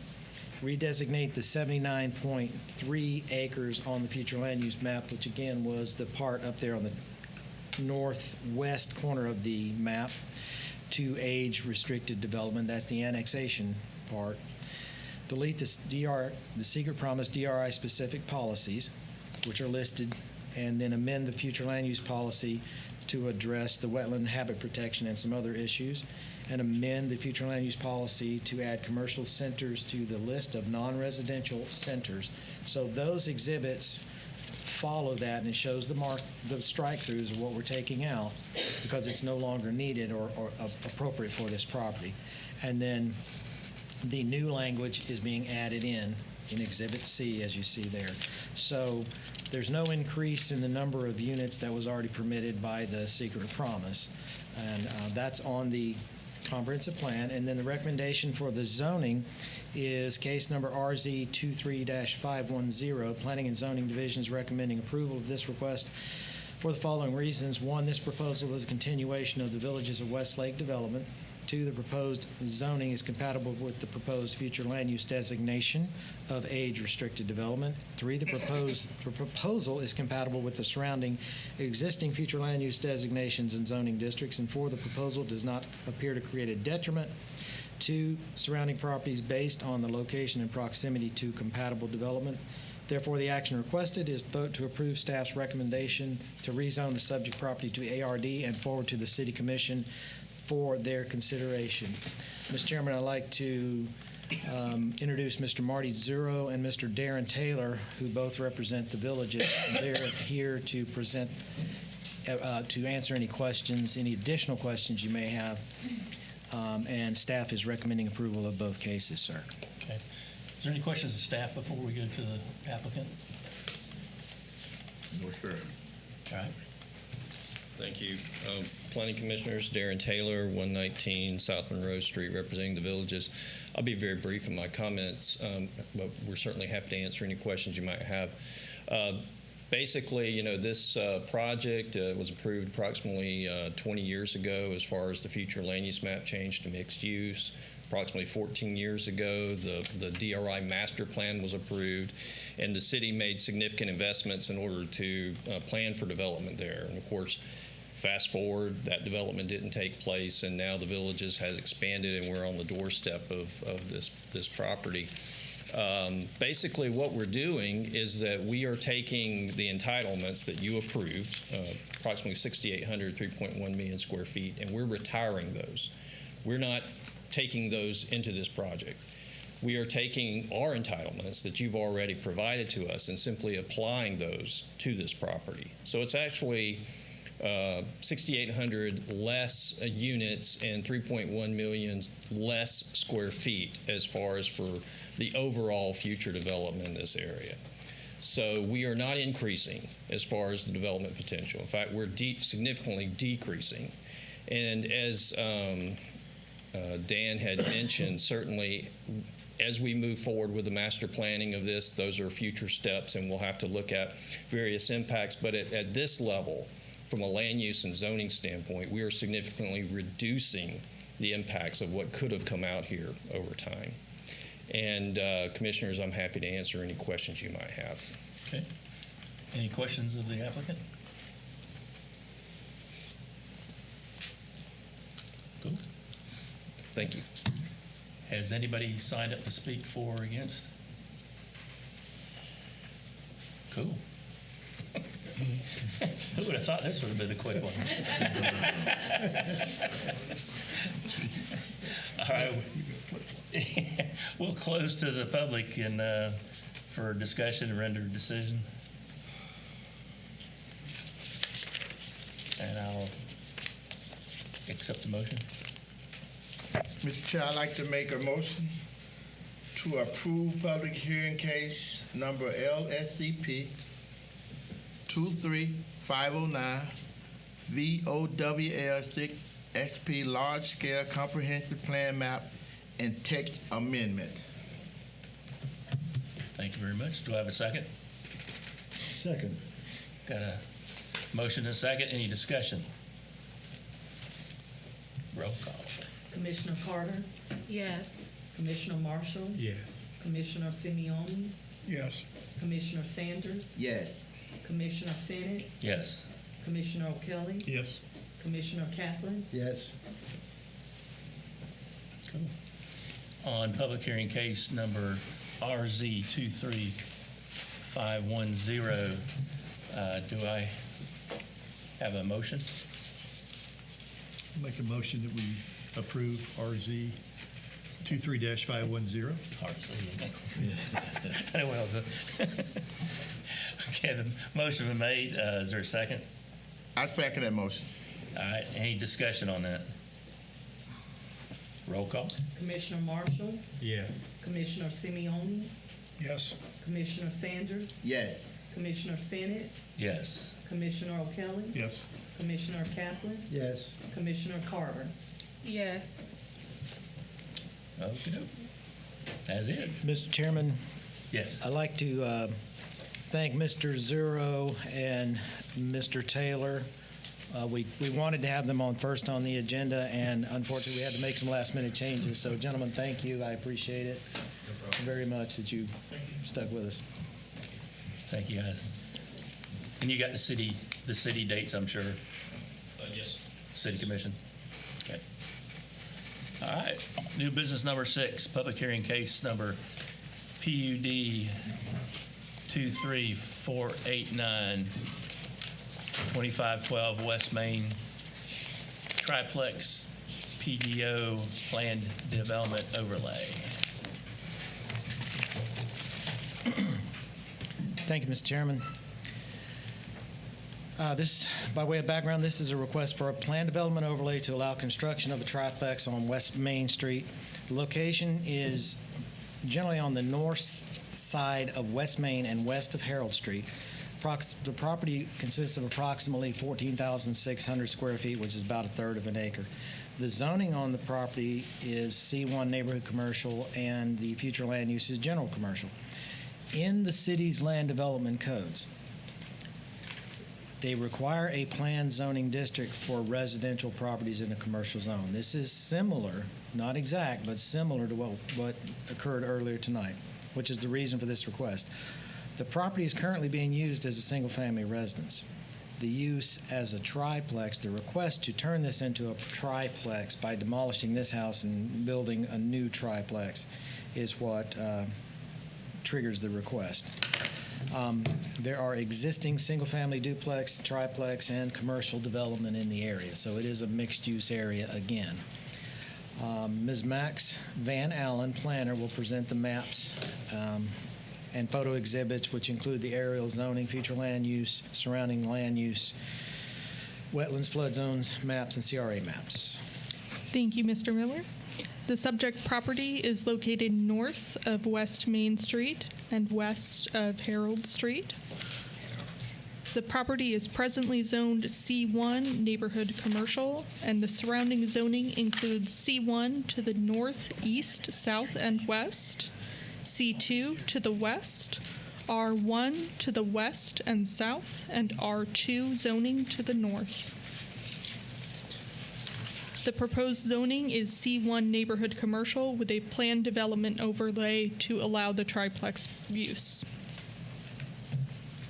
The existing future land use is general commercial. There is no change proposed to the existing future land use, and surrounding future land use includes general commercial to the northeast, south, and west, and low-density residential to the north and south.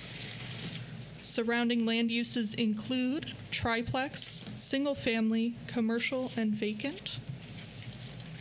There are no flood zones or wetlands present on this property. The subject property is located in Commission District 2. Signs were posted on December 1st, 2023.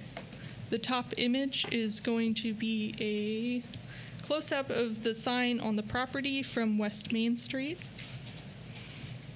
And then the bottom image is going to be looking north into the property from West Main Street.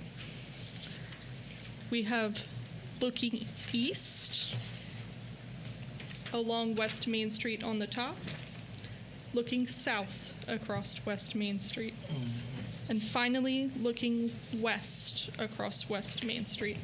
That's all I have. Thank you. Thank you. Thank you, Max. Moving to the departmental review summary, the project was sent out to all the city departments and the school board. There were no substantive comments from the city departments. It's already on city services. No flood zone wetlands issues on the property. Lake County School Board stated it's exempt from school concurrency requirements. Under public responses for the notice requirements, we did receive 2 responses. One was an approval with a request that there be no flooding issues occur on their property. Flooding, as you know, is a very common concern. That there be no flooding issues occur on their property. And one was a disapproval with concern because of future maintenance of the structure and some structures in the area that really weren't well maintained. I'd like to read the recommendation at this point.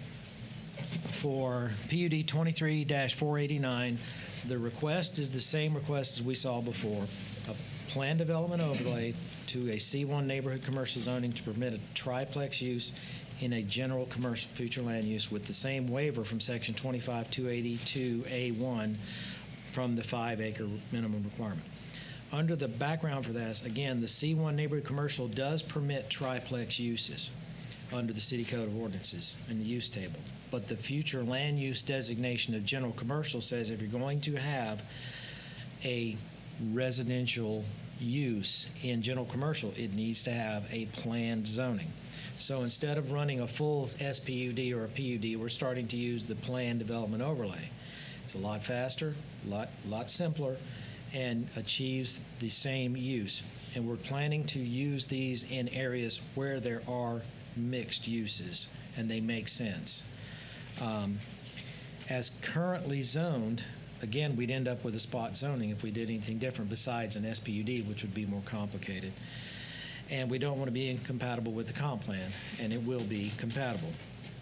So as the project is has enough size to hold the triplex use, and we have in your packet, I think on the last page in there, hopefully it made it in there, there was a layout, a design of the proposed conceptual elevation, which the applicant wanted everyone to see.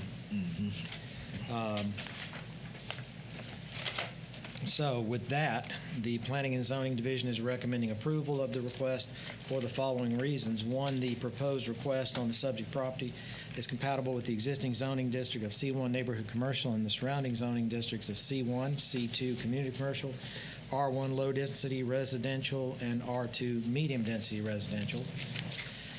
There's no change to the proposed future land use designation. And the request will allow triplex use consistent with surrounding land uses while maintaining the existing zoning and future land use designation. And the proposed request does not appear to create a detriment to surrounding properties based on location and proximity to compatible development. So the action requested is vote to approve the addition of the PDO overlay on the C1 commercial zoning with the waiver from Section 25282A1 and forward this recommendation to the City Commission for the consideration. To address the neighbors' concerns about potential runoff. Same situation as you saw on the Banning Ranch. Anytime there's a new structure or new impervious surface being placed down, it has to be engineered and it has to be directed into, in this case, a swale or a small retention area. That will all be done, if this is approved, that will all be done through the building permit process where they have to have it engineered. The water flows correctly, the land will be regraded, the home will be removed, the land will be regraded, and the applicant will have the new structure built. With that, Mr. Chairman, staff is recommending approval. Thank you. Any questions of staff? Okay. Sabrina handed me Mr. Matthew McCormick was in opposition to this. He could not stay. I do not know what his reasons are, but he did fill out the form, but he was apparently unable to stay. Thank you.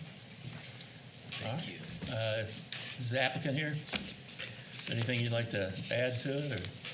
Mr. Chairman, this is Mr. Tony Huang. Good evening, Commissioners. State your name and your address, please. My name is Tony Huang, 3931 Eagles Nest Road, and I have no comments, unless you have any questions. Any questions of the applicant? Thank you. Thank you. Anybody sign up to speak for or against? All right. We'll close to the public for discussion and render decision.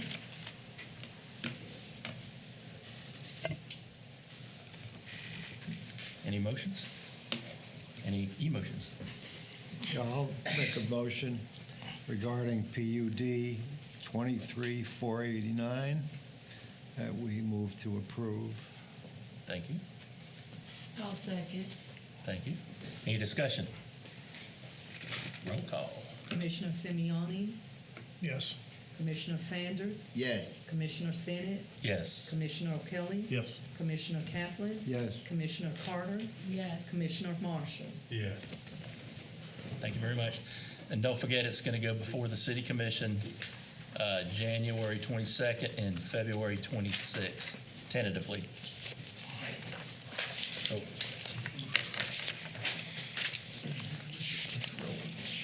Yeah. New business number 7, public hearing case number CUP 23463, 2114 Wakeman Avenue, conditional use permit. Thank you, Mr. Chairman. This is a request for a conditional use permit for a duplex and by the West Leesburg CDC. This is to allow construction of a duplex on Wakeman Avenue, to be clear. Property is generally located on the north side of Wakeman Avenue, east of Tuskegee Street. Right now, the property is approximately 6,500 square feet. We are working with the CDC to expand that property. I wanted to make this clear off the front. This is this property at this point. However, we're working on some lot line realignment to add property over here and back here, which will make this much larger. Mm-hmm. As it sits, yeah, you're going to question, is that big enough for a duplex? And the answer is because we're working on the lot line deviations. The timing is off a little bit here. We just wanted you to understand that staff is working with the CDC to make those changes prior to this getting completely done. And we can make that subject to that. Right? Yes, sir. Thank you. The property is R2 medium density residential, and it's low density future land use. Again, this is I guess the third time this meeting and first time in all my years where you have the comprehensive plan requiring the plan development, because the comp plan requires a conditional use permit for a duplex use in the low density future land use category. Max Van Allen, planner, will be presenting. Sir, yes. Well, before you moved on, I just want to, I hate to interrupt your Yes, sir. your spiel, but It's okay. I just had a question about the gap on the south side of all those lots to the east. See how it's Right here? Yeah. Was that initially done for roadway and sidewalks and stuff like that? A lot of this area was well designed back in the 20s, believe it or not. But what we could not figure out, in direct answer to your question, is why the right-of-way starts back here along Waitman, but yet right next door it picks up and comes out here. Right. I do not have an answer for that, and we have not been able to find it. I always ask the good questions. But it does. That yellow line is where literally where the property line starts. Right. And there are duplexes here, duplexes in different places, some apartments back here. So it's not out of place. Right. What we're trying to do is work on the lot lines, and CDC is, West Leesburg CDC is working with us and going to get that lot created to where it's appropriately sized. But yeah, I was just thinking because of that, they could pick up more square footage. If there were a way to pick up more, staff would be happy to help on that front side. Was that, sorry, Dan, Yes, sir. was that right-of-way vacated over on the west side there? Right in here? No, just The beyond. one goes north and south. In between. Yeah. Oh, in here? Yeah. Best we could tell, this was being used as a secondary access for this property on Well, I'm Tuskegee. wondering too, even That would on be this my front guess. area here, if this was closed at some point. It could. I have not been able to find anything. 'Cause it almost looks like it. If you'll notice, there are several properties back here. This one has access, but this one, this next one, and this one literally don't have any legal access, and we don't know how they were broken up years and years ago. So, and they've been transferred from owner to owner legally, but when they were made that way without legal access, I don't know. We wouldn't allow that to happen today. Right. If it comes through our office. But with CDC working to get some additional property, staff is not concerned with the duplex use. Right. Okay. And we will be, with your permission, we will make sure that that is sized correctly. The timing on getting the lots and everything, I did not want to make them wait forever on a conditional use permit if it could be conditioned to make it work for them. Right. And they'll end up providing some good housing, and Yes. That's really what's important. Well, this is and isn't related, but according to our rules, whenever someone does construction, they have to allow for sidewalks and things like that. Now, of course, that's in the middle of the block, so it makes it odd. But is there any plans to maybe use that space for sidewalks in the future? I know that's not your department, but I'm not aware of I didn't any. know if you heard anything. I am not aware of any, no, sir. Okay. That might be something you want to It would be a good use. throw in the mix when you're meeting with all the other Okay. departments. Sure. Because it's nice to have the sidewalks, keep the kids off the street. Sorry, go ahead. Okay. Max, where were you? She was just being About to introduced. start. Before I interrupted. Introducing Max Van Allen. Thank you, Mr. Miller. The property is located north of Waitman Avenue and east of Tuskegee Street. The property is currently zoned R2 medium density residential, and the surrounding zoning also includes R2 to the north, east, south, and west, and P public to the west. The existing future land use is low density residential, and this also completely surrounds the subject property to the north, east, south, and west. The property is partially located in flood zone, and the surrounding land uses include vacant residential, both multifamily and single family. The community redevelopment area is Carver Heights for this property. And here we can see the flood zone partially over the property. The subject property is not located in any wetlands, however.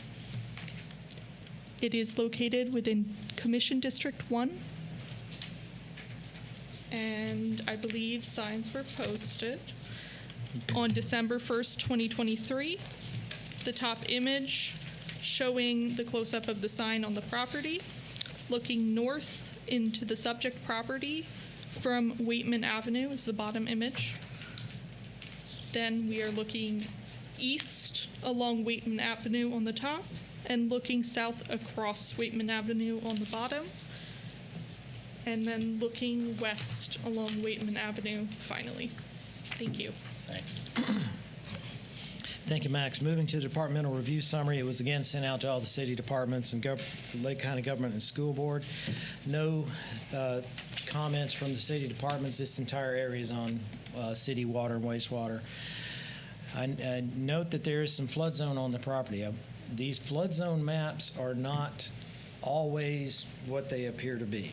Christine's probably going to jump up and hit me on the back of the head, but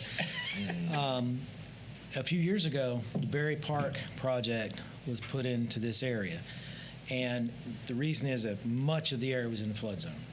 We won't go into reasons that go back years and years, but the Berry Park project was extremely important in pulling water out of this area. When you do something like that, then there has to be an official action to change. It doesn't have to be, but there can be an official action to change the flood zone maps. So what I'm saying is, at this point, if there is found to be flood zone, even though the map said so, there may not be. And if there is found to be flood zone is not such a big deal because you can take, according to city code, you can add 1.5 feet of compacted soil and build in the flood zone and then create compensatory storage, which could be as small as a little swale or something to make up for that. Which is different than wetlands. Totally different animal than wetlands. I just want to make everybody clear that. Wetlands is a grizzly bear. Yeah, and you can't fill wetlands. Excuse me. Wetlands are a grizzly bear and flood zones are a teddy bear. If you think about it that way. So, so we're not concerned about the wetlands. I have someone on staff who will work with us and, about the flood zones. There is no wetlands. Lake County had no comments, and school board stated it was exempt from concurrency requirements. It was sent out and noticed, and we did receive 3 responses to the SPO letters with comments that included, will the units be rentals or ownership? We don't have a legal way to address that. It can be whatever it wants to be. What are the size of the units? What's the access point?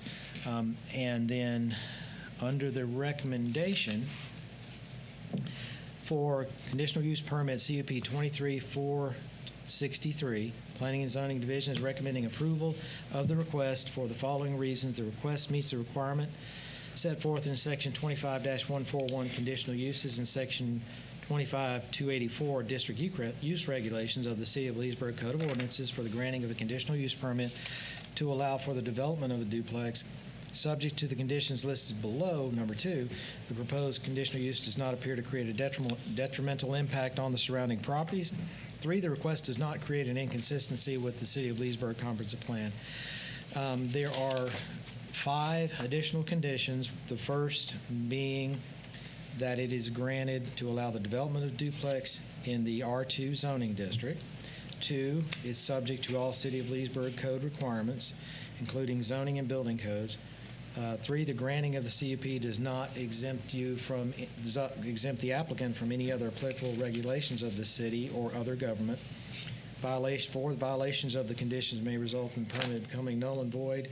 And 5, the conditional use permit must be properly executed by the applicant and filed within 90 days. Those are standard conditions that go on every conditional use permit, by the way. So the action requested is vote to approve the conditional use permit for the subject property to allow for the development of the duplex.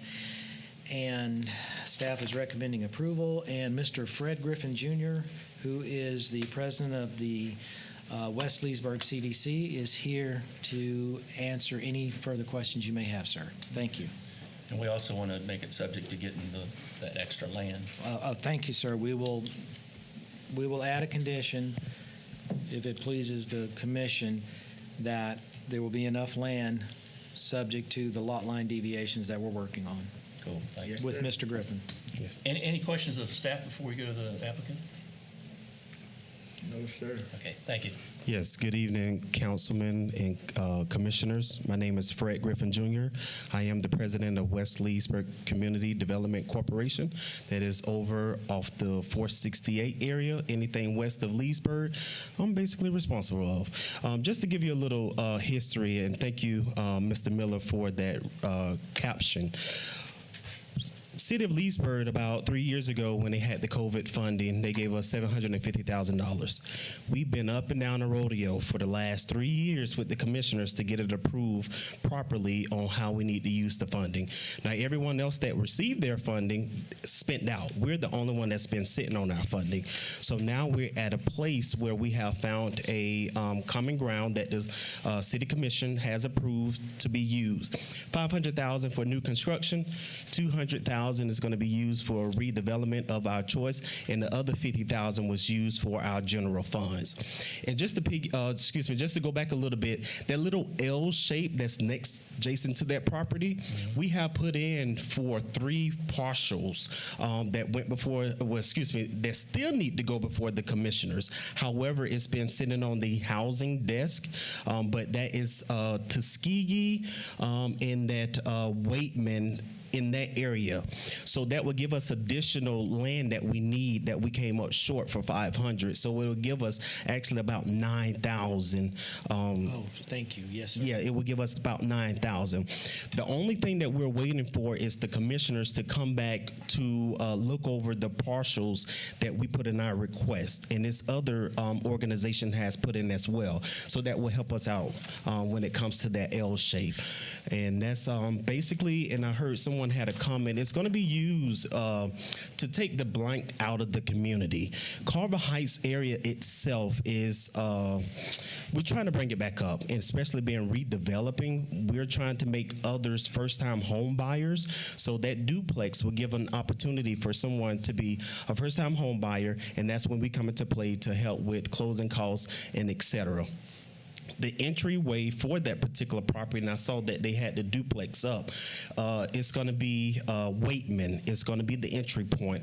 And to answer your question, Chairman, as well, it will be a sidewalk placed there with Kefco. It's going to be our custom builder.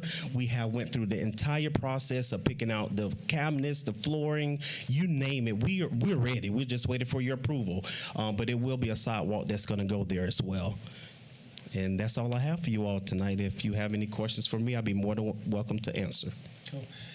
Are they, will this zoning and everything allow them to be able to split the ownership up like that? Yes, sir. Actually, we can do that through. Could be either a condo when we get the when we get the lot the right size, then yeah, we can split it to make that work. So, because you could do it as a condo, or you could do it as a townhouse. It can be a townhouse, it can be a duplex, it can be a condo. There are a number of ways for us to work through that. Yeah, I just want to make sure that the zoning's proper where they can relay the land. Yes, sir. Cool. Thank you. All right, thank you. Any questions? I'm sorry. I got a question. Yes, sir. I got no problem with the construction. I'm just concerned you got vacant residential properties that are basically landlocked. How do you get to them? On the surrounding land use. That's good. That's good, Don. Yeah, vacant. You got 3 properties there that are, and they're surrounded. How do you get to them? You're going to build a house, and how do you get to them? Well, in the future. Hard to say without being cold. It's hard to say without being cold. Because I was going to say the same thing.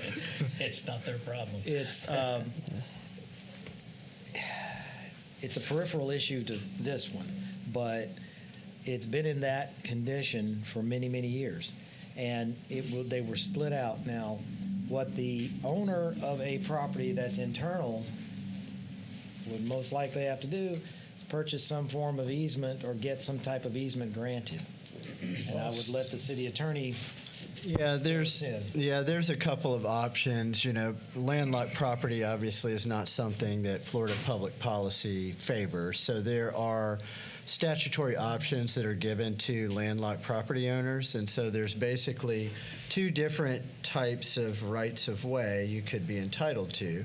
One would be under sort of an implied theory that if all of these parcels were at one point part of a larger master parcel, then there's sort of an implied easement to a public road that is subject to being fixed by a judge if somebody asks for a way. It seems like this guy here is using the whole property behind him. It's hard to say without having a title search performed for the properties as far as what, if they weren't part of a unified title at one point, then there would be a different statutory avenue that they could use to force access. It might not be favored access, convenient, wonderful access, but there are avenues for those property owners to get access, but they've got to take initiative basically to do that, and they've got to do a lot of legwork on figuring out which one of those procedures is appropriate depending on the historical background of the property. Fine, thank you. Yes, sir. Thanks. Is there any other questions? No, sir. Anybody else to speak for or against? Okay, we'll close to the public and render a decision. All right, Mr. Chair.